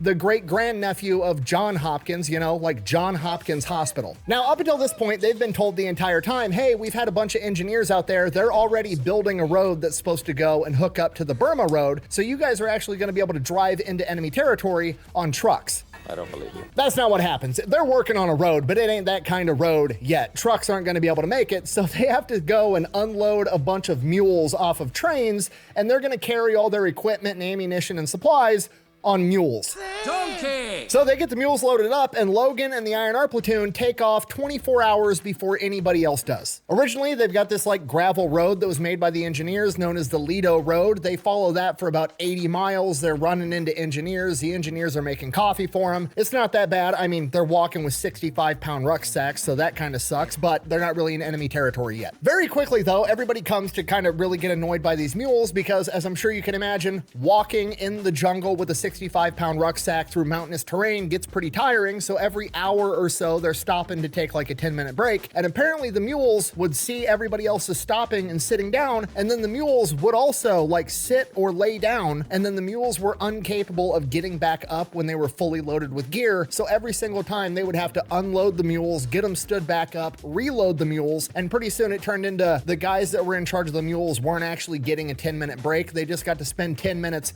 unloading and reloading the mules. Stubborn jackass! After they get to the end of the Lido Road, they just kind of take off into the jungle, headed the general direction of where the enemy is, and by January of 1944, they've traveled about 125 miles. Around this point in time, Logan gets orders that he needs to head east from where he's at because the Chinese are engaging Japanese forces. He needs to try to link up with the Chinese forces, and remember, Logan is about a day ahead of everybody else. So they start making their way there, and then eventually the lead scout notifies Logan that there's somebody up ahead on this trail. They see somebody, so they go, they check it out.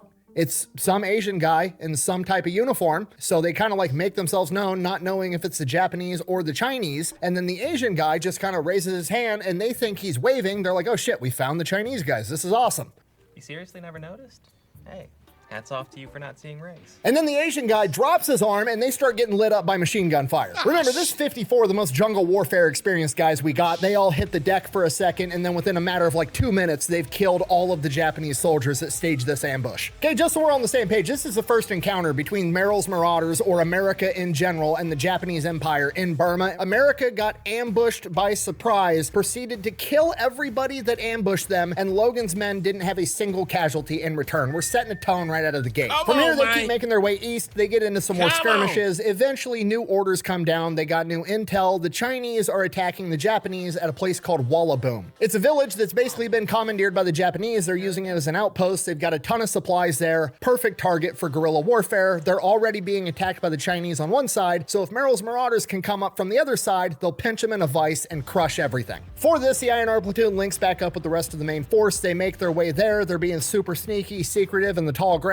The Japanese don't know they're there. They're getting a lay of the land. They're checking everything out. And there's this river right by Wallaboom, right next to the road that's going to be the same road the Japanese have to retreat through if the Chinese are able to break through their line. So they get a roadblock set up, and this is a perfect fighting position because if the Japanese want to be able to rush them to engage, they're going to have to run through a river first. We literally have a moat. You couldn't ask for a better fighting position. There's just one flaw with it. The river has this big bend that gets really close to where the roadblock is set up, and if the Japanese can circle around them, cross the river there where it's safe, they'll be able to outflank them. So somebody's going to need to cross the river onto the enemy side and set up a fighting position to defend the flank. And that somebody is the INR platoon. So the INR platoon crosses the river into enemy territory. They get some high ground. They set up a defensive fighting position, and then everybody just kind of waits because now we have to wait for the Chinese to punch through the Japanese lines, and there's really no guarantee that that's going to happen. They got to figure out a way to make sure the Japanese end up retreating so that they can surprise them with this ambush, and the plan they come up with is Merrill's Marauders at this point in time has 14 Nisei, Japanese Americans that have volunteered to go on this mission too, and they are fluent in Japanese. So they start tapping into telephone lines and listening in on Japanese conversations, and through doing this, they find out that there's a massive ammo dump inside of Wallaboom. What is that? We need air support, and we need it now. Roll in strike package Bravo on unknown target. I authenticate Tango Whiskey. Send the Hawks, sir. Okay, send the Hawks over to Killbox 1 Alpha. It's a danger close within 300 feet. Killbox 1 Alpha, 300 feet, danger close. They blow up the ammo depot. Oh shit moment for the Japanese. Now they don't have ammunition to keep fighting. They need to get the fuck out of here, so they go to retreat, and they retreat right into the Marauders. Marauders mow a bunch of them down, then they have to retreat from that and go back into the village, and then they start sending out different scouting elements trying to figure out what's going on because now they're sandwiched out of nowhere. Then they come up with a brilliant plan. We're going to send a bunch of guys to go outflank the Marauders by crossing the river on this bend, and they send 90 Japanese soldiers out there to do that, but guess who's already there? The INR platoon. The INR platoon catches them by surprise, mows a bunch of those guys down. They retreat again, and this time they come back with even more guys, but the INR platoon has one Nisei with them, and he can actually hear the Japanese officer yelling orders, so he's literally translating and telling Logan, here's what that guy's saying, they're gonna attack over here, and then they just readjust the machine guns and mow them down all over again. And this goes on for the next 5 hours straight, just farming the enemy for XP. It gets to the point that the INR platoon is surrounded on all three sides with the river to their back, and they're running low on ammunition, so Logan hops on the radio and explains the situation. So the main element of Charlie group gets some mortar guys and some machine gun guys over to that area of the river. They get set up on the opposite end of the river, and the mortars drop a bunch of smoke shells. Then they create a wall of fire, and they're ready with the machine guns. This gives the INR platoon the ability to retreat back across the river, get more ammo, and rejoin those guys, and they form a line there, preventing them from getting flanked. And remember, while all this is happening, the Chinese are still attacking and applying more pressure, forcing the Japanese to either stand their ground and fight them or to turn and run into a wall of lead from the Marauders. And we were slaughtering the hell out of them, you know. But they weren't backing down. He had the crest on his, you see the crest on his polo. Stop playing. That boy say, nah, don't put the Rangers on that, boy. Put Merrill's Marauders on that motherfucker. Put the OG shit on my low shirt. Forcing the Japanese to either stand their ground and fight them or to turn and run into a wall of lead from the Marauders. And we were slaughtering the hell out of them, you know. But they weren't backing down, let's put it that way. Eventually, as I'm sure you can imagine, with two forces coming closer together, eventually the American forces and the Chinese forces meet because there's no Japanese forces left. When that happens, there's kind of a lull in the battle, like the Americans are like, hold on. These guys look different. They're wearing different clothes. Hang on a second. The Chinese, on the other hand, apparently did not realize that the Americans looked significantly different from the Japanese, and they opened fire. I couldn't find any documentation saying whether or not any of the Chinese guys got killed, just that a firefight did occur briefly, but then eventually they kind of figured out what was happening and everything was cool. Fine. I'll say I'm sorry. No, be sincere. Like this. Great show. I'm sorry. Regardless, they get it figured out. It's all good now. Wallaboom is officially ours. In the battle for Wallaboom, the Marauders unfortunately suffered 8 men killed in action and an additional 37 that were wounded. In return, however, the Marauders are credited with killing over 800 Japanese soldiers. And the Marauders are just getting started. They go on a guerrilla warfare rampage for like the next 5 months behind enemy lines. They travel over 1,000 miles on foot, kicking ass everywhere they go. But as I'm sure you can imagine, living in the jungle 24/7, doing everything via traveling on foot leads to a lot of people. I'm gonna say this. I wasn't gonna say this when Nick brought up the Rangers in the beginning of the video that he was one of the founding fathers. I was like, damn, it's crazy because I don't know if this is gonna happen. I just know yesterday I was talking to my homeboy Monfu Prophet. Y'all go sub to his channel and his wife's channel. He's the one who put me on, Nick. And I was just telling him about some of the military stuff and the Rangers, and he was telling no. I did tell him that. He was telling me a story about one of his dad's friends, and his dad's friend was a ranger. And when he said that, I was like, whoa. I said, you can't just breeze by that. I said, what the fuck you mean he's a ranger? Like, what kind of ranger? Like a lone ranger or like a ranger? He was like, ranger in the military. Yeah, he did tours and everything. Then he goes on to tell me about another guy that they know who's like the ranger that you like the grunt that you want to meet, the grunt that got all the gory stories. And I said, bro, we got it. I'm trying to see if I can get them in front of a camera is basically what I'm saying. He said one guy I know will probably do it. The first guy, the dad's friend I was telling you about, we got to see if he'll do it. But the second dude, I'm talking about, he was telling me how crazy my boy is. My boy so known in his city. My boy pull up, leave his car running anywhere. Nobody touch, because he's so well, and he's short too. He's short like me. He was like, NOLO, he's short like you, bro. White dude, cocky, like fucking caked up, got good money. I don't know. I forget what he told me he did when he came out, but he was like, bro, he leave his car running anyway. He going to the mall for 2 hours, car outside running. Everybody know, don't fuck with him. You touch his shit, he gonna find you, hunt you down. So I'm trying to see if I can get them on camera, dead ass for real.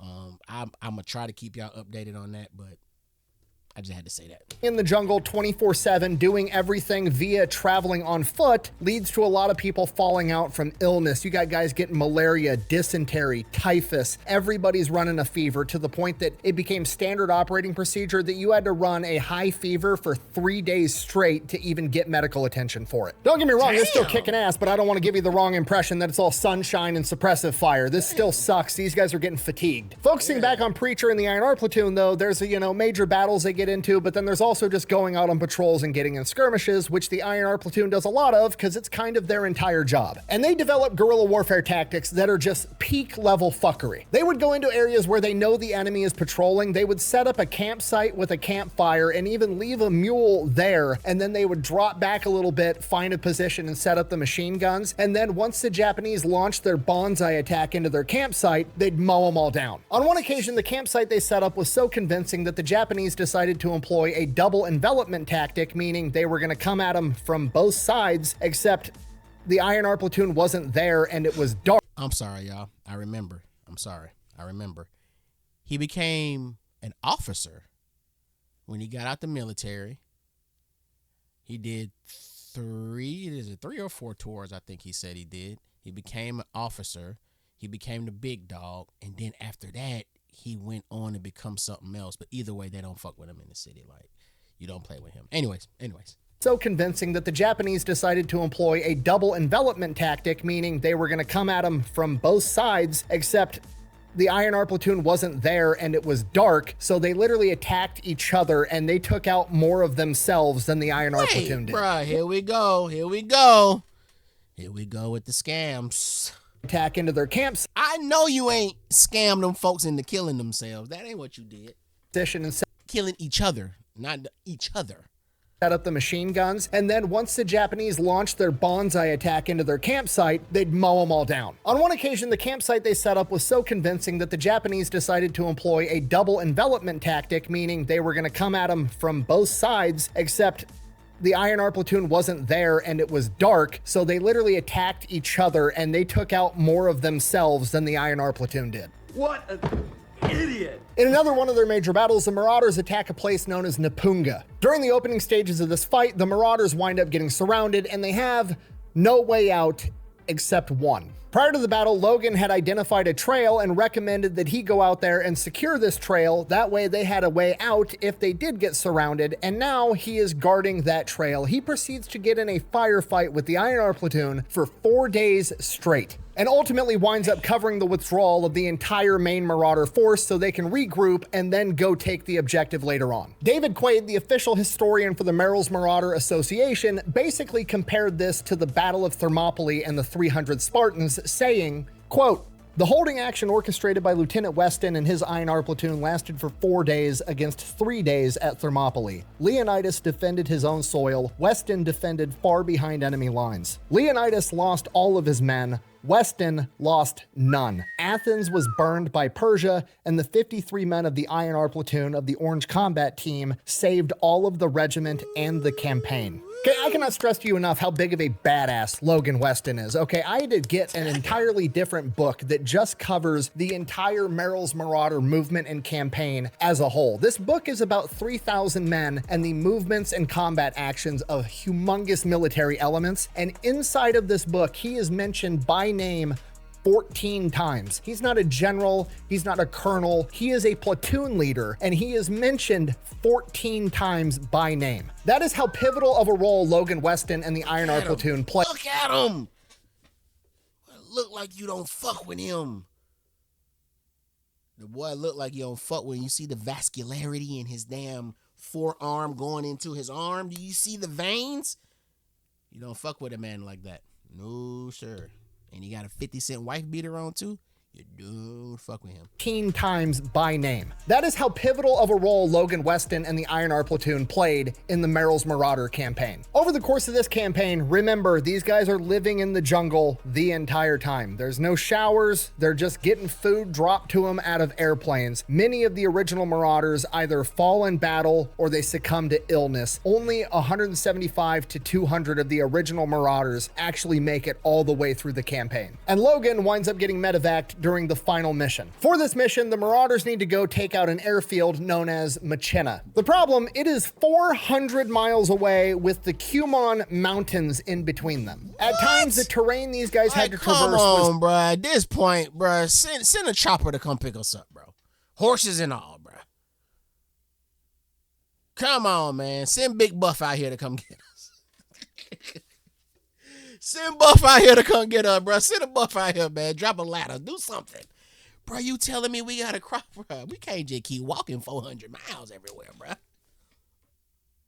shit. The Cumon Mountains in between them. At times, the terrain these guys had to traverse was so steep, they had to take their e-tools, those little shovels, and beat steps into the sides of mountains to be able to climb over it. Logan and the rest of the Marauders make it across these mountains. All of this while being malnourished. This is insane, man. The shit that the human body can do is and overcome is insane. Adrenaline works crazy too, because no matter how starving they are, you gotta think they could be walking and just dreaming about food and starving and thirsty as hell. As soon as a shot fire, all that shit go out the window. For some reason, your body feel full and you ready to go.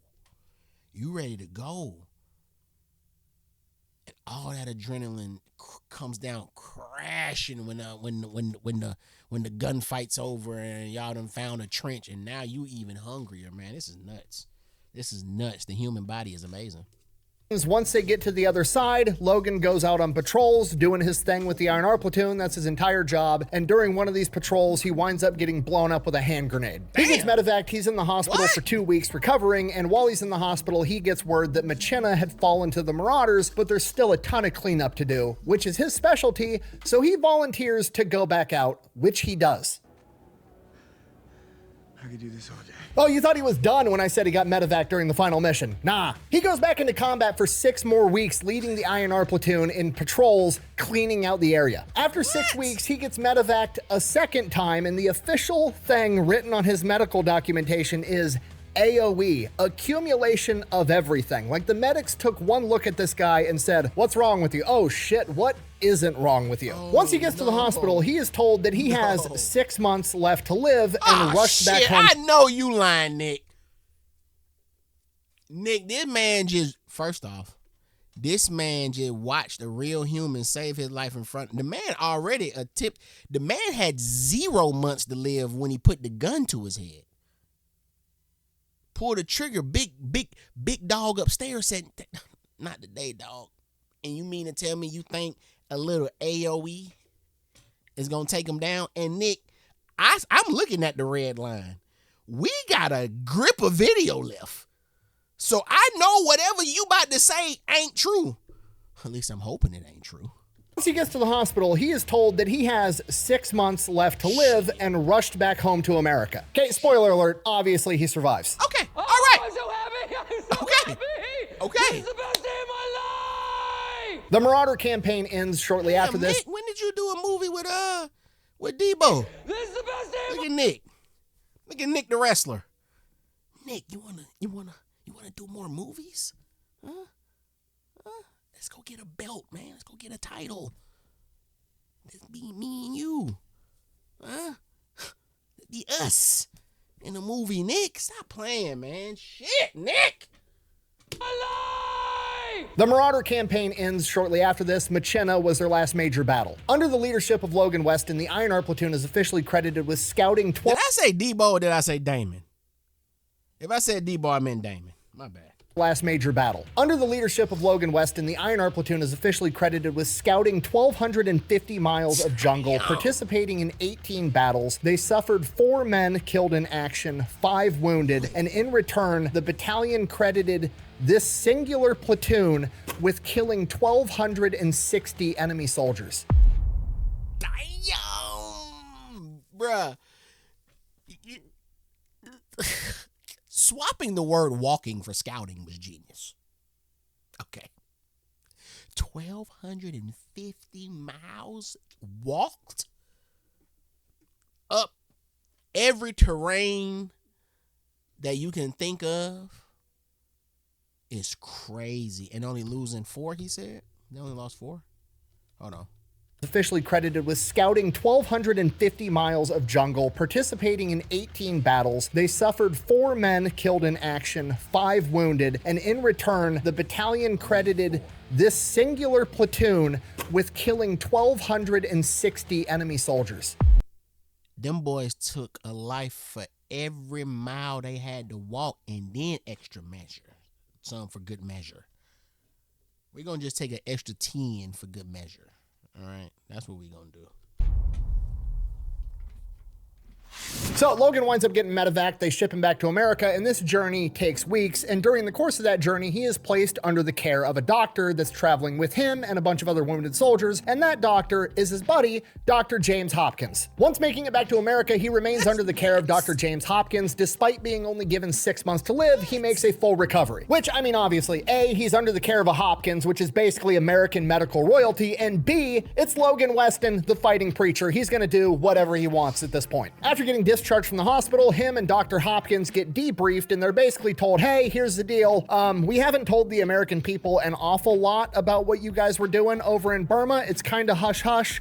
Don't ever talk about this again, like for the rest of your life. Now, obviously, they're not the only ones getting debriefed. This is like one officer telling an auditorium of Merrill's Marauders this, and all the enlisted guys, for the most part, are like, okay, sounds good. I'm going back home to the farm. They all leave. James Hopkins and Logan Weston stay in the room, and they're like, that's bullshit. I should be allowed to talk about my life experiences. I'm gonna do it. They are then promptly taken to the office of another high-level commander where they get into an argument, and then they wind up getting basically placed on house arrest in a local hotel and held there until they figure out what to do with them. After a couple of days of being locked in this hotel room and having different conversations with the... Okay, so this freedom of speech shit this whole freedom of speech suppressing has been going on since. This is a forever thing. And there's no discrimination in it. Actually, there might be a little discrimination because, A, the way some of the stuff that I hear about how vets are treated when they get home and how they are not treated, it's almost like, it's like they're a race. Vets are a race. And it's a race that, for some reason, America ain't fucking with like that. That's what, and when I say America, I'm talking about government and all the military government. Not us. We fuck with them heavy. But that it gives me that vibe. And maybe I'm tripping. Are there more vets? I'm asking you guys. Are there more good stories for vets coming home than there are bad? Let me know that, because there's always, there's either balance or an imbalance. Y'all let me know, because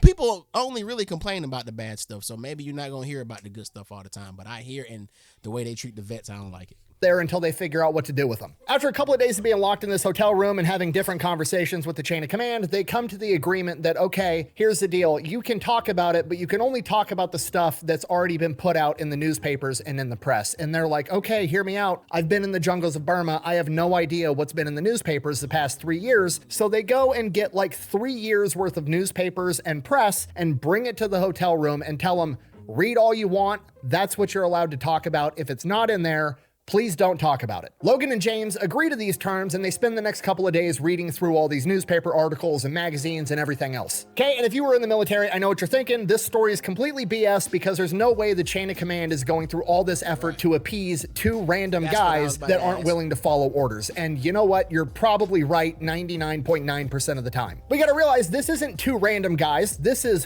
one random guy who happens to be friends with the heir to Johns Hopkins Hospital, probably the most famous medical institution in America. And if that guy gets thrown in Leavenworth because he wants to talk about his military experience overseas, it's going to be a PR nightmare. So I'm assuming that's why they got this much leeway. Anyways, they get all that sorted out. Then they get given 30 days of leave. James Hopkins is going to go back home to his family. And Logan Weston is kind of like, I don't really have any family to go home back to. My parents separated. I don't even know where they're living. My last home was my college and I'm not really enrolled there. So I don't have anywhere to go. So James invites him to come with and he goes and spends 30 days with the Hopkins family. After that, he gets orders to report to Fort Benning, Georgia to help with infantry school. While there, he writes a report on some recommendations on jungle warfare tactics and how to utilize them. This report gets read, immediately gets implemented, and he spends the rest of his military contract basically rewriting the book on jungle warfare and infantry tactics, as well as scouting tactics, and then teaching it to all the other instructors. After that, his active duty contract is up. He's free to go. He signs up. My boy came to Georgia and did that. That's so fire. My boy touched land. My boy touched the soil. What up? I fuck with it. To all the other instructors. After that, his active duty contract is up. He's free to go. He signs up for the inactive reserves and goes back to Bible school as a junior. Back to school. What? Back to school. Okay, just ain't no way you telling me, yeah, whatever you about to say, Nick. Ain't no way you telling me my boy did all that and went back to become a junior in Bible school. That's not what you telling me. Nicolas, that is not what you telling me, dog. School as a junior. Back to school. Back to school. Okay, just so we're on the same page, he's like 30 now, and he's going back to college as a junior, which by today's standards, not that big of a deal. However, it's been 5 years since he was in college, and it's been the longest 5 years that anybody has ever lived in their entire lives. And this isn't normal college. This is Bible school in Pennsylvania in like 1946, 1947. Okay, if you're not picking up what I'm putting down, he's showing up to class in a room full of what amounts to homeschooled Bible kids, and he's one of the most hardened combat veterans of all time. He doesn't really fit in. You know what I mean? What do you do with that? Little Timothy and Susan that have been sheltered their entire lives. I don't think violence is ever the answer. Motherfucker, unless you want to be speaking Japanese, it's got to be the answer sometimes. So yeah, he doesn't make it very long going to class. What did you say? I'm about to say, hey, look. Hey, the conversation you having with God in this Bible is different from the conversation I'm having with God in the Bible. Because what you talk about, man, God completely understands what's going on out there. Shit, he was right there with me. I'm here, ain't I? If I told you what I went through, you asked for the version I'm fucking reading. Huh? All right. Because what? Unless you want to be speaking Japanese, it's got to be the answer sometimes. So yeah, he doesn't make it very long going to class. He works out a deal with the college where they're going to allow him to complete his degree via correspondence, basically mailing the work back and forth. And he winds up taking a pastor's position at a church in a small coal mining town in Pennsylvania. So for about the next 3 years, he's finishing his degree via correspondence and he's being the pastor to this small church. During this time period, the church finds out about his extensive combat experience and they ask him to speak about it. And he just kind of goes up there, says the truth, everything that's going on, and there's this really pretty girl sitting in the front row, and midway through his speech, she leans over and whispers to somebody else, but he hears it. I hope we never invite this long-winded pastor here ever again. I think she likes you. So yeah, 3 months later, they wind up getting married. Then like a couple of weeks after they get married. Yeah, I don't want him here because I'm about to go take him down. And I don't want him. I don't want that walk of shame. That's why I don't want him here. Because I need that. I need, buddy. That's what she said. My boy up there keeping it real P on the podium. Kicking big P on the podium. Got her in the crowd with her legs all crossed, trying to hold things in. Wish I never came here. I bet you don't. Wish I never come here again. You want it all, don't you? You want me to yourself, ma'am. Pretty girl sitting in the front row, and midway through his speech, she leans over and whispers to somebody else, but he hears it.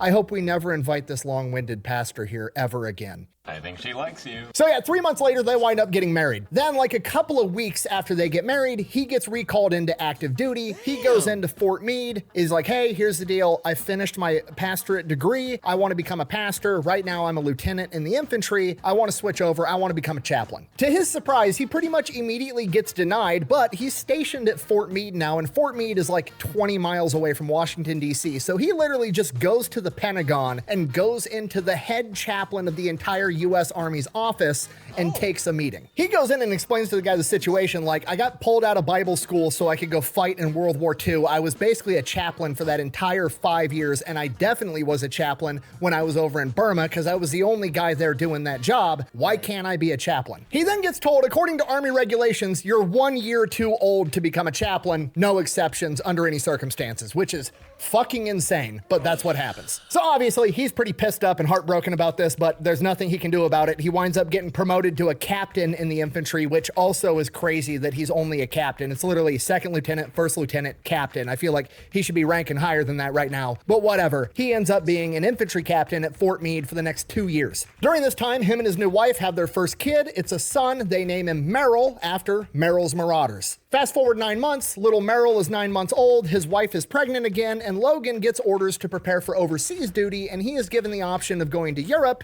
or going to Japan. Imagine being named after the Rangers. Like, your name isn't Merrill just because your mom and dad thought it was a cool and creative name and whimsical and sound like a wizard.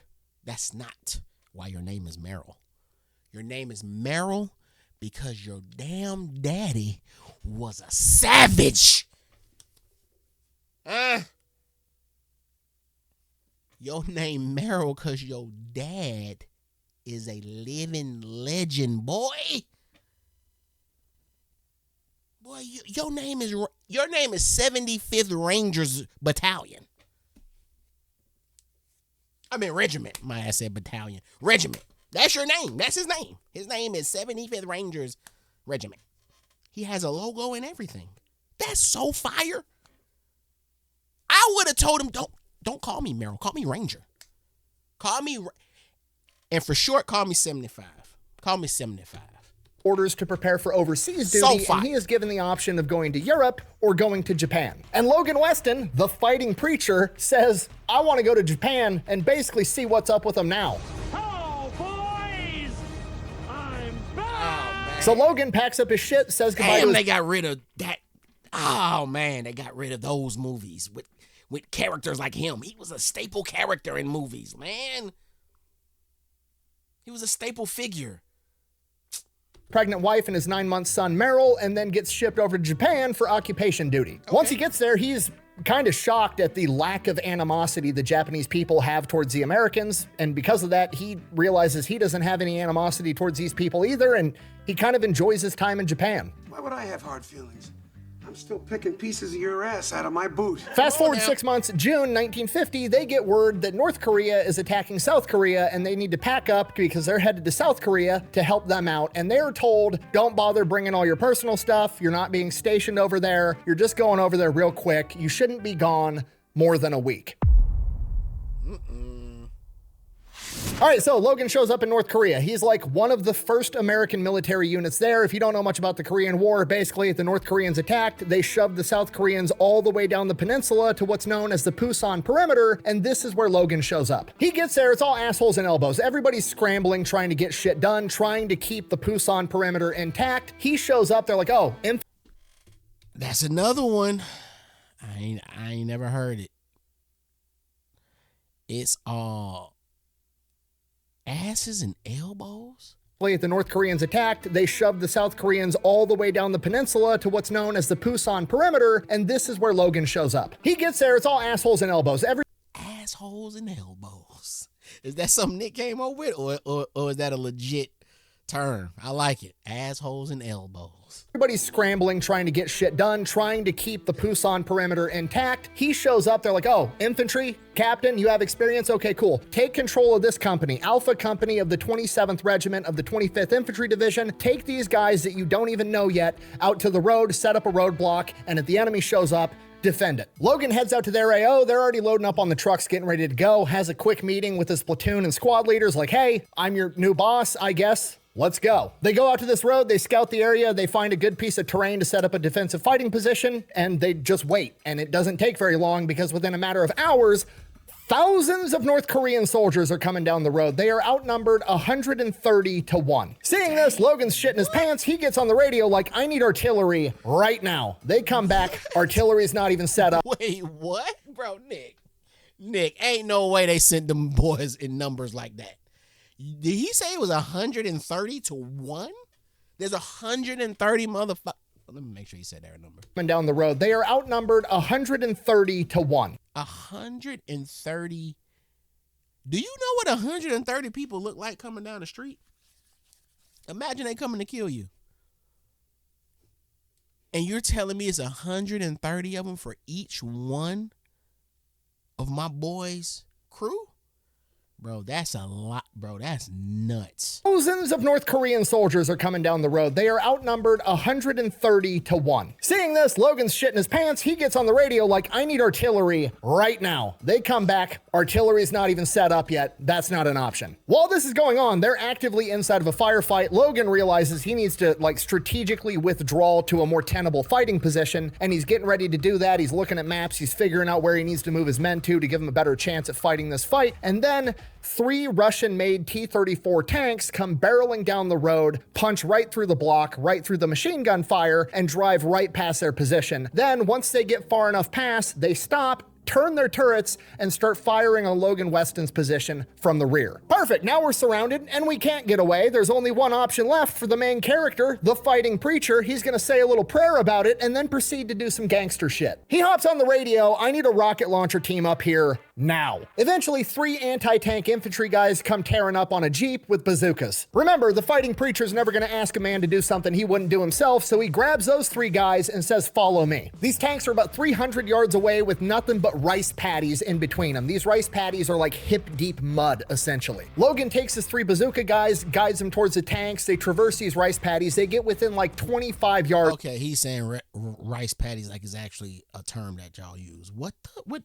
He described the rice paddies as basically swamp. Swamp. Paddies in between them. These rice paddies are like hip-deep mud, essentially. Yeah, fucking quicksand or some shit.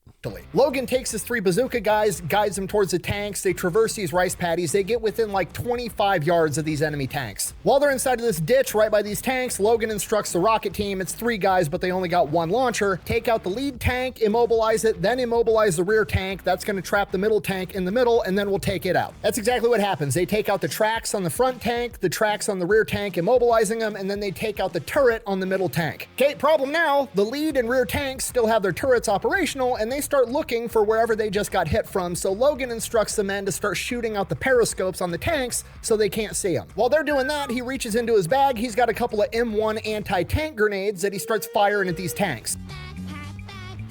And then suddenly, Logan regains consciousness. The 3-man launcher team is dead, and he wakes up with the torso of one of them on top of him. Besides the ringing in his ears and the guaranteed traumatic brain injury from the concussion wave, he's seemingly unscathed. Trying to think fast, thinking of where he can possibly hide to not get shot by this. Y'all sure his name not Manolo? Are we sure Logan's name is not Emmanuel, C. Manuel, C. Manolo? When you look up what my name means, it means God is with us. His name, my name. Or he made of that same shit Wolverine made of. You know, Wolverine named Logan. He made it at what is it? What is he made of? Is it uranium? It ain't no damn uranium. What is Wolverine made of? Hold on. I'm about to figure this out, because that's what the fuck he made of. Hold on. Antimanium, is it? What is Wolverine's body name made of? Adamantium. I almost had it. Adamantium or adamantiums and shit like that. That was Logan made of. Okay, I get it. It's the original Wolverine. Okay. In his ears and the guaranteed traumatic brain injury from the concussion wave, he's seemingly unscathed. Trying to think fast, thinking of where he can possibly hide to not get shot by this tank again, and the best solution he could come up with was on top of it. Once he gets up there, the enemies open the hatch. I have no idea why. I can only assume they thought he had like a satchel charge or something that was gonna blow up the tank, so they had to go up there to stop him. Regardless, they open the hatch. So he pulls out a frag grenade, throws it in the hatch, and then shuts the hatch. That's a spicy meatball! The other tank then opens their hatch and he shoots all of them one by one as they attempt to get out. At this point, Logan's super jacked up, but he's got to get back to his men, let them know the tanks are knocked out so they can get evacuated. So he starts heading back through these rice paddies as he's y'all do know he just left the pastor, the head pastors, the head chaplain office trying to become a preacher. That's all I want to do. I just want to chap. I just want to wear Ralph Lauren chaps, and I just want to be a chaplain. I want to chap. I want chap lips. I want to use chapstick. I want chapped. I want chapped. I want y'all to nickname me Chap. That's all I want. He went from that to fragging a tank and then picking off bodies as they come out of other tanks. I don't know. You think the chap office you just left did that before? I don't know if he did that before. No, the tanks are knocked out so they can get evacuated. So he starts heading back through these rice paddies. As he's traversing these rice paddies again, he comes across a sump hole, which is full, so he doesn't really see it. It kind of blends in with everything else, but it's like a 5-foot deep sump hole full of human fertilizer, and he falls into it neck deep. Literally in human shit. Just when he thought his day couldn't get any shittier, so he crawls out of this hole. I know you lying, Nick. I know you did not come. Nick gonna deliver a good joke, and then he gonna deliver the obvious joke we all gonna say. Everybody literally said, "Oh, he's having a shitty day," before Nick said it. I know it. I know y'all dig it. That's what I thought. My boy, bro, he just wanted to preach. Literally in. Now he's neck deep in feces. Are you kidding me? He's neck deep in fucking rice shit. He motherfucker been eating garlic rice, tree bark rice, peanut rice. Human shit. Just when he thought his day couldn't get any shittier, so he crawls out of this hole, makes his way back to his men. They're looking at him and smelling him like, what the fuck? And he's like, the tanks are gone.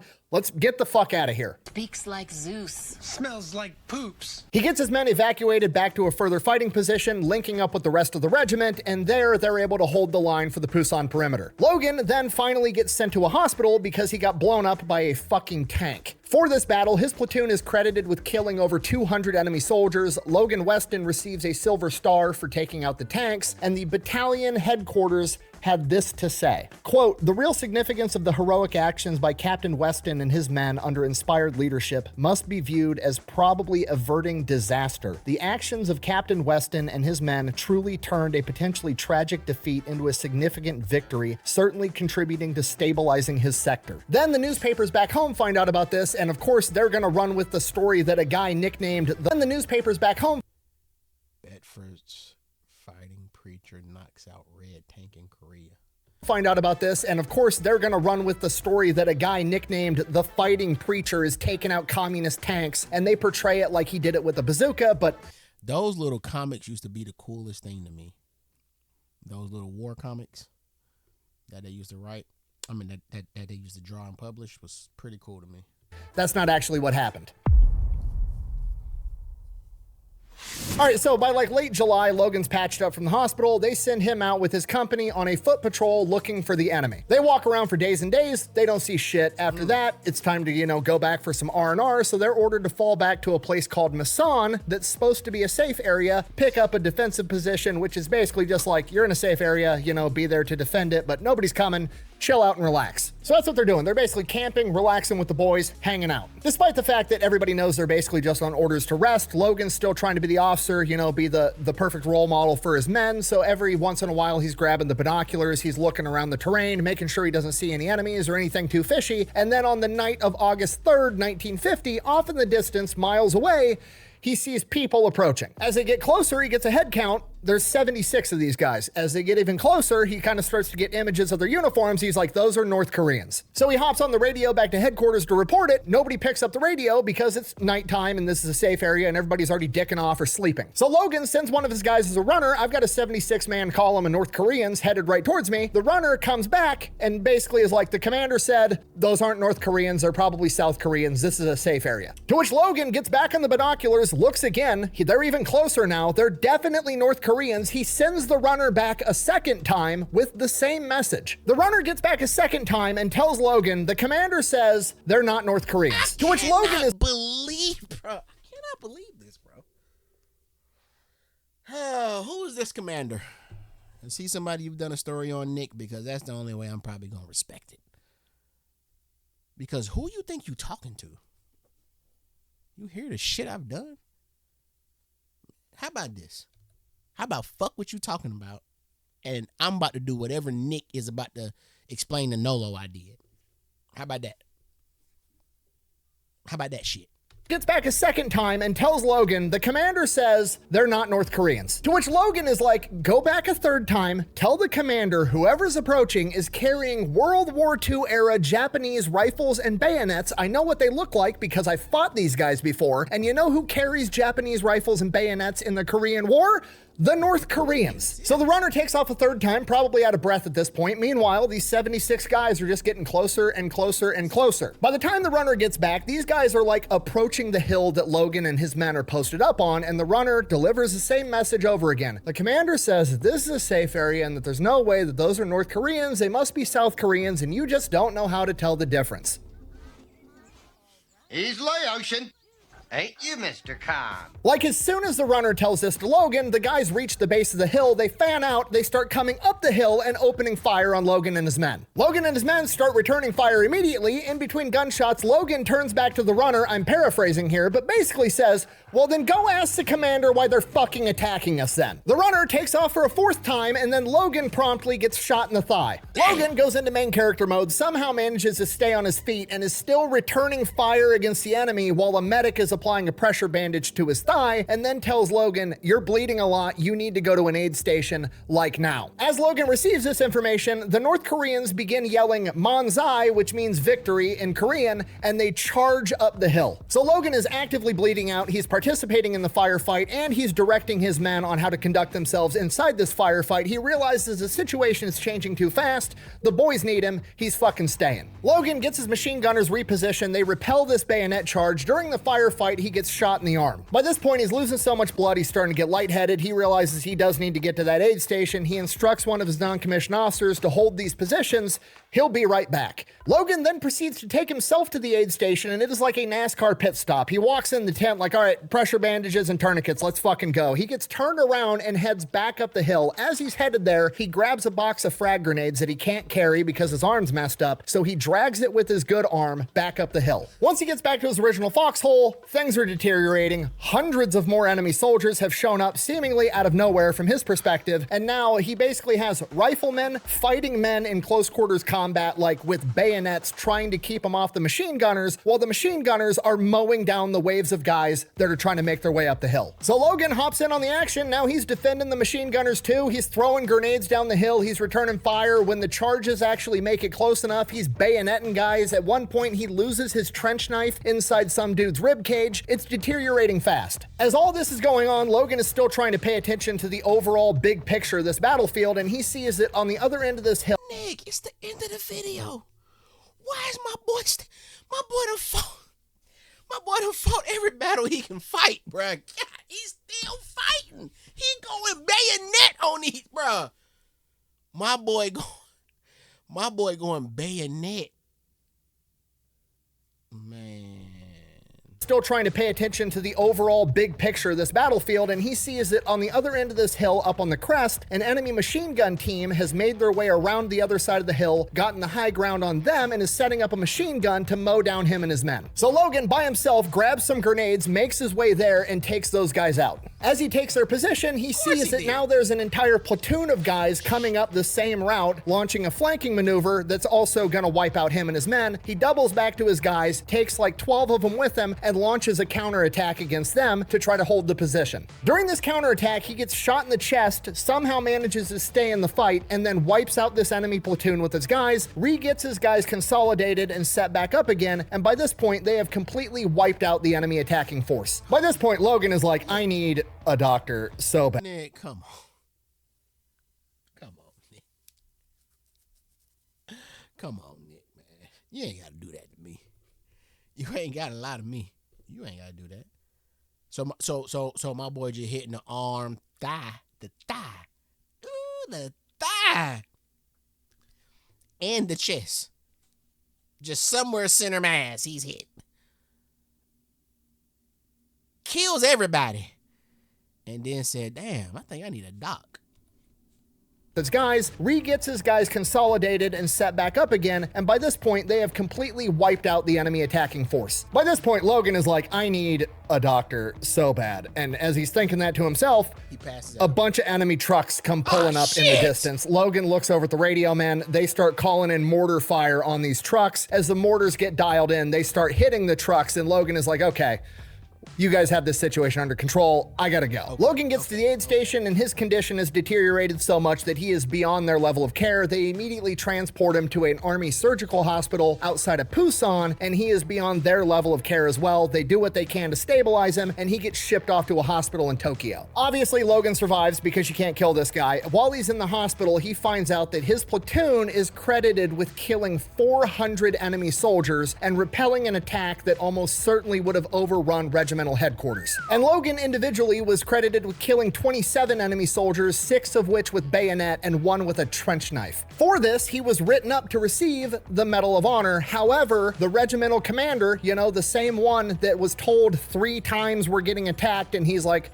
no, we're not. That guy stepped in and was concerned that a Medal of Honor investigation into his actions would make him look like a dumbass, because he is, so he decided to intentionally have it downgraded to a Distinguished Service Cross to save his own career. So Logan was not awarded the Medal of Honor.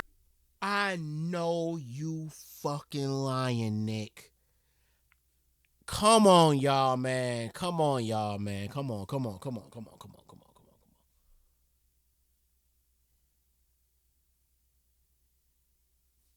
I don't get it.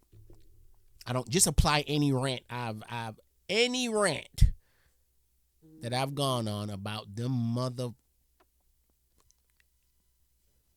Just apply it to this. Downgraded to a Distinguished Service Cross to save his own career. So Logan was not awarded the Medal of Honor, but he was awarded the next best thing, the Distinguished Service Cross. Don't you just love politics? From here, it's probably looking like Logan's going back home to America. He's got a long road to recovery ahead of him, and the policy at this point in time is if you are out of action for 60 days, you're sent back home to America, okay? Fast forward to day 59. Logan is still in the hospital, and he receives orders to report back to South Korea.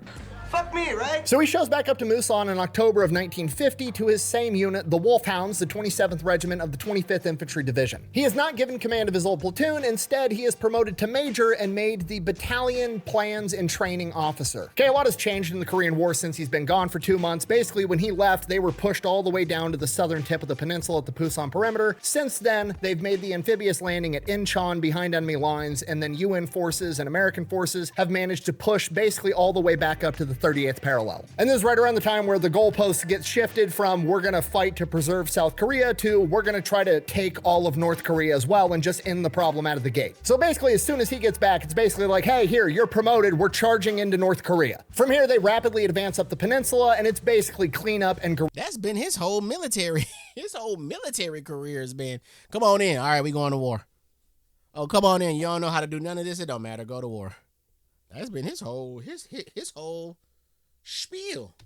Guerrilla warfare. He actually writes in his memoirs how much nicer it is fighting in Korea than the Pacific. He's like, the weather's way better. They're not hiding in bushes. There's not much stuff for them to hide behind. They're just kind of like out in the open. When he was later interviewed about it, he said, and I quote, "The commies aren't nearly as good as the Japanese at guerrilla warfare fighting. They make their strikes, then they stand around and wait to get cut down." Within like a month, they've traveled all the way up to the peninsula, and him and the rest of his guys and the rest of the US forces in general are all at the Yalu River, basically the Chinese border. Okay, we all know what happens next. China gets involved. They attack with hundreds of thousands of men, catching us off guard, and then push the UN and American forces back down the peninsula. Logan's unit is ordered to basically go down to Seoul and then on to Suwon, and they basically fight a tactical retreat all the way down the peninsula. They fight, then they retreat a little bit, they fight some more, retreat a little bit, fight some more, retreat a little bit, all the way down to Seoul and Suwon. The Chinese forces chase them all the way down the peninsula to Suwon, and outside of Suwon on February 7th, one of the platoons gets pinned down by an enemy stronghold up on a hill. And the commander of this company is this Bro, that's another one. My boy. Crazy guy by the name of Louis Millette, a World War II veteran that had already... Look at him, bro. This is who... These are the guys that the movies and the G.I. Joes and the costumes are made after. My boy got 2 grenades hanging from his shoulders. With a smile, with his mustache going into his mouth. That shit encases his upper lips. Stop playing, man. These are real badasses. He looks like a badass. This company is this crazy guy by the name of Louis Millette, a World War II veteran that had already led a bayonet charge previously because he heard a rumor that the communists were talking shit that Americans were scared to fight with bayonets. So Louis Millette orders the tanks off the road so they don't get hit with anti-tank fire, then grabs another platoon, joins it together with his platoon, and then proceeds to bayonet charge an enemy stronghold uphill into enemy machine gun fire and grenades. And Logan literally taking a knife to a gunfight. Literally. On purpose. In war. Net charge an enemy stronghold uphill into enemy machine gun fire and grenades. And Logan Weston, remember, he's like the big picture guy. He's in charge of basically all the platoons and their bigger movements on the battlefield, and he's watching this unfold, and it becomes apparent to him that this bayonet charge is going very well because they make it to the top of the hill and start killing the enemies in their trenches. So Logan takes command of the tanks that had pulled off the road and orders them around the crest of the hill because he realizes the enemy's going to be forced to retreat. Louis Millette and his platoon kill over 100 guys, 30 of which with bayonet. The rest are forced to retreat down the hill and then run into tank fire directed by Logan. Okay, pause the story. Sidebar. All right, I've already done an entire video on Louis Millette. Awesome story. This dude's a tremendous badass. He winds up earning the Medal of Honor for this action. But when I was doing the research for this video, when I read that he had oversaw Louis Millette's bayonet charge, which is like extremely famous in military history, I threw the book down and I was like, there's no fucking way this guy has done this much shit. Nobody is this big of a main character. It's not possible. So it's not that I don't want to believe him, but extraordinary claims require extraordinary evidence, and it's just he's done so much shit, it's starting to seem impossible. And that's by my standards, and my standards on what's impossible are well above the average person. So I dig into it, thinking there's no fucking way. But it's okay, we can double check this super easy. So I go, Damn, Nick, that was a perfect opportunity for you to say, I looked into this shit because I know you fucking lying. Damn, Nick! Damn, man. Dig into it, thinking there's no fucking way. But it's okay, we can double check this super easy. So I pull up all my notes from my Louis Millette video years ago. Easiest thing I could look at, what unit was he in? Would they have been even in the same area at the same time? Sure enough, right there in my notes, Louis Millette, leader of the Wolfhounds, 25th Infantry Division, 27th Regiment, Easy Company. What did I say earlier? Fuck me, right? So he shows back up to Musan in October of 1950 to his same unit, the Wolfhounds, the 27th Regiment of the 25th Infantry Division. Okay, I don't understand how one dude... Great edit. I like that, Nick. I like that.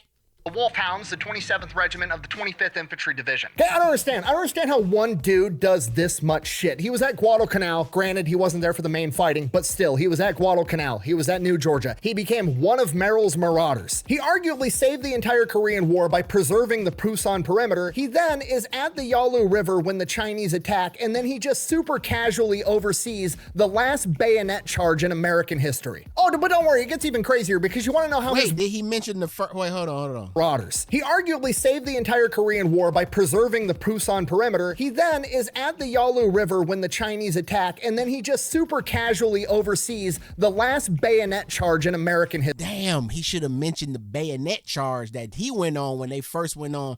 They was the first to engage the Japanese. That was a bayonet fight too, right? Damn. I just wish you would have mentioned that bayonet and then brought in the last bayonet battle. That's all. History. Oh, but don't worry, it gets even crazier because you want to know how his 1 week little excursion ends? Oh, he gets hit with enemy sniper fire in the chest and the bullet gets stopped by the Bible in his breast pocket, and 2 days later he gets orders to rotate back home. Get the fuck out of here, Nick. Stop, Nick, stop. They write that into movies, bro. I've seen that in movies. Wasn't that in damn Desperado or something? Did Antonio Banderas get fucking hit in the Bible? Something happened.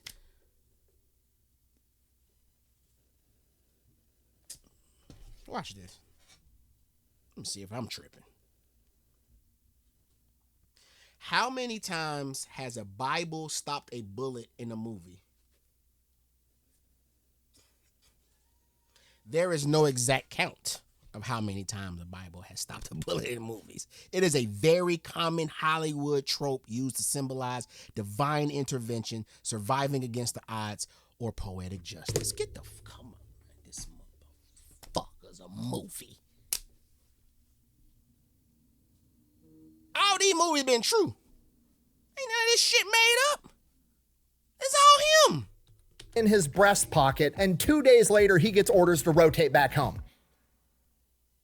If it's not divine intervention, I don't know what it is. It's statistically not possible. The man is the main character. I don't know what else to say. This is nuts.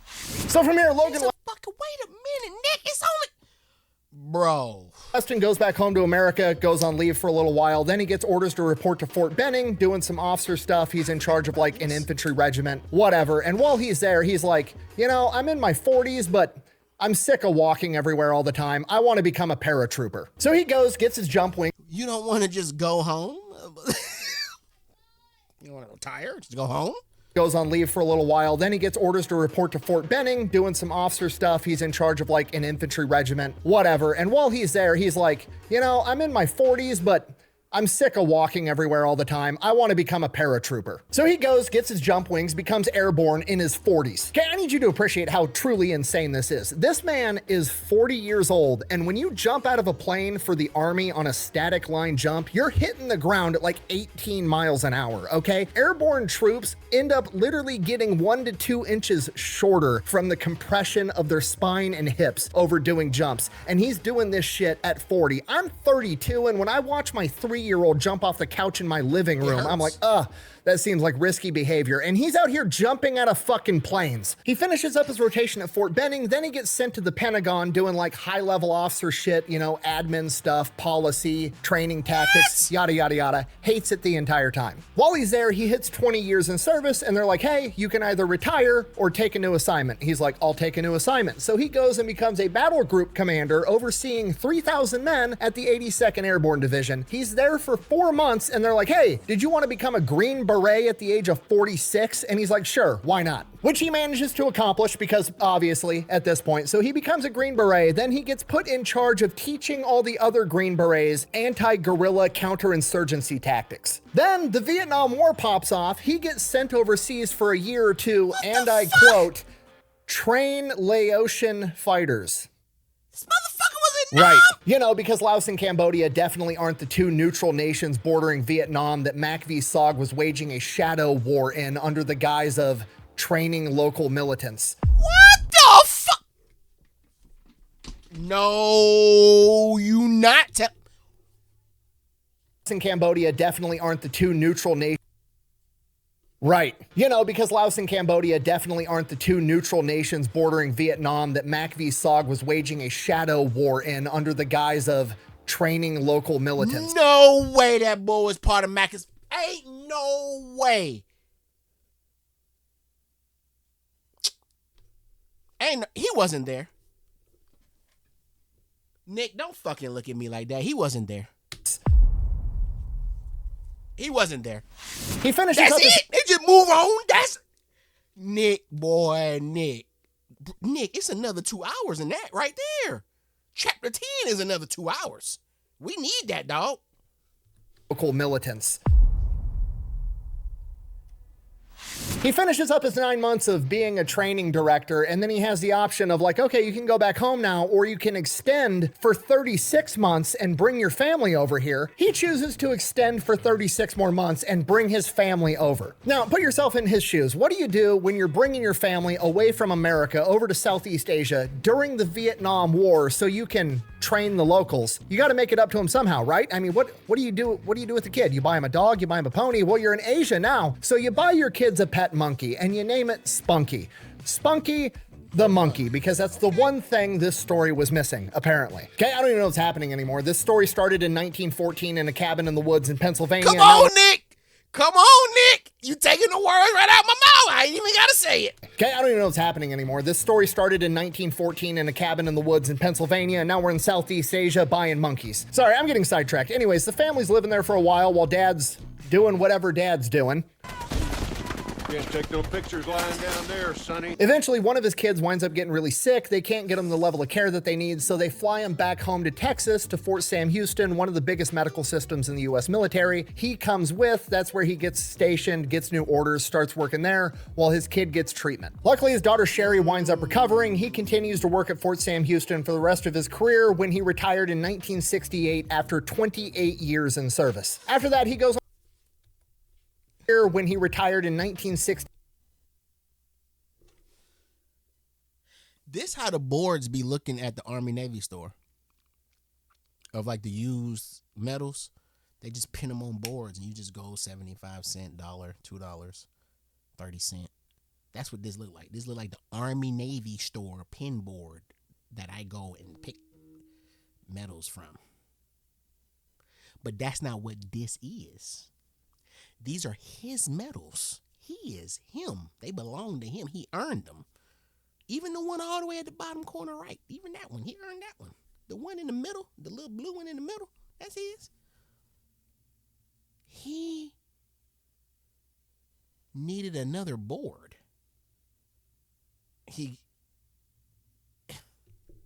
Recovering, he continues to work at Fort Sam Houston for the rest of his career when he retired in 1968 after 28 years in service. After that, he goes on to become the coordinator of campus religious life at Texas A&M for 13 years before retiring from that job and retiring as a whole, and would eventually live happily ever after, passing away at the age of 89. And that is the story of Logan Weston, aka the Fighting Preacher. Thank you for watching. Best way to support the channel is go buy some merch, maybe drink some Echelon. Links for that's over at thefatelectrician.com. Quack bang, out. Give me some more, Nick. This might be the craziest story I've ever done. It just keeps going and it going don't stop. And going. Like the dude did so much stuff. Nick sounded like me. Nick, you sounding like me. Hold on, let me make sure. Make sure I ain't missing shit.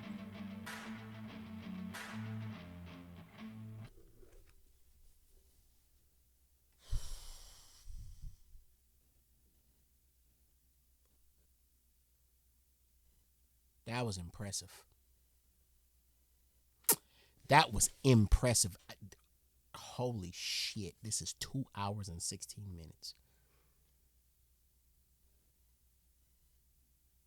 That was amazing. That was amazing. Like, comment, share, subscribe. I'm out, y'all. Man.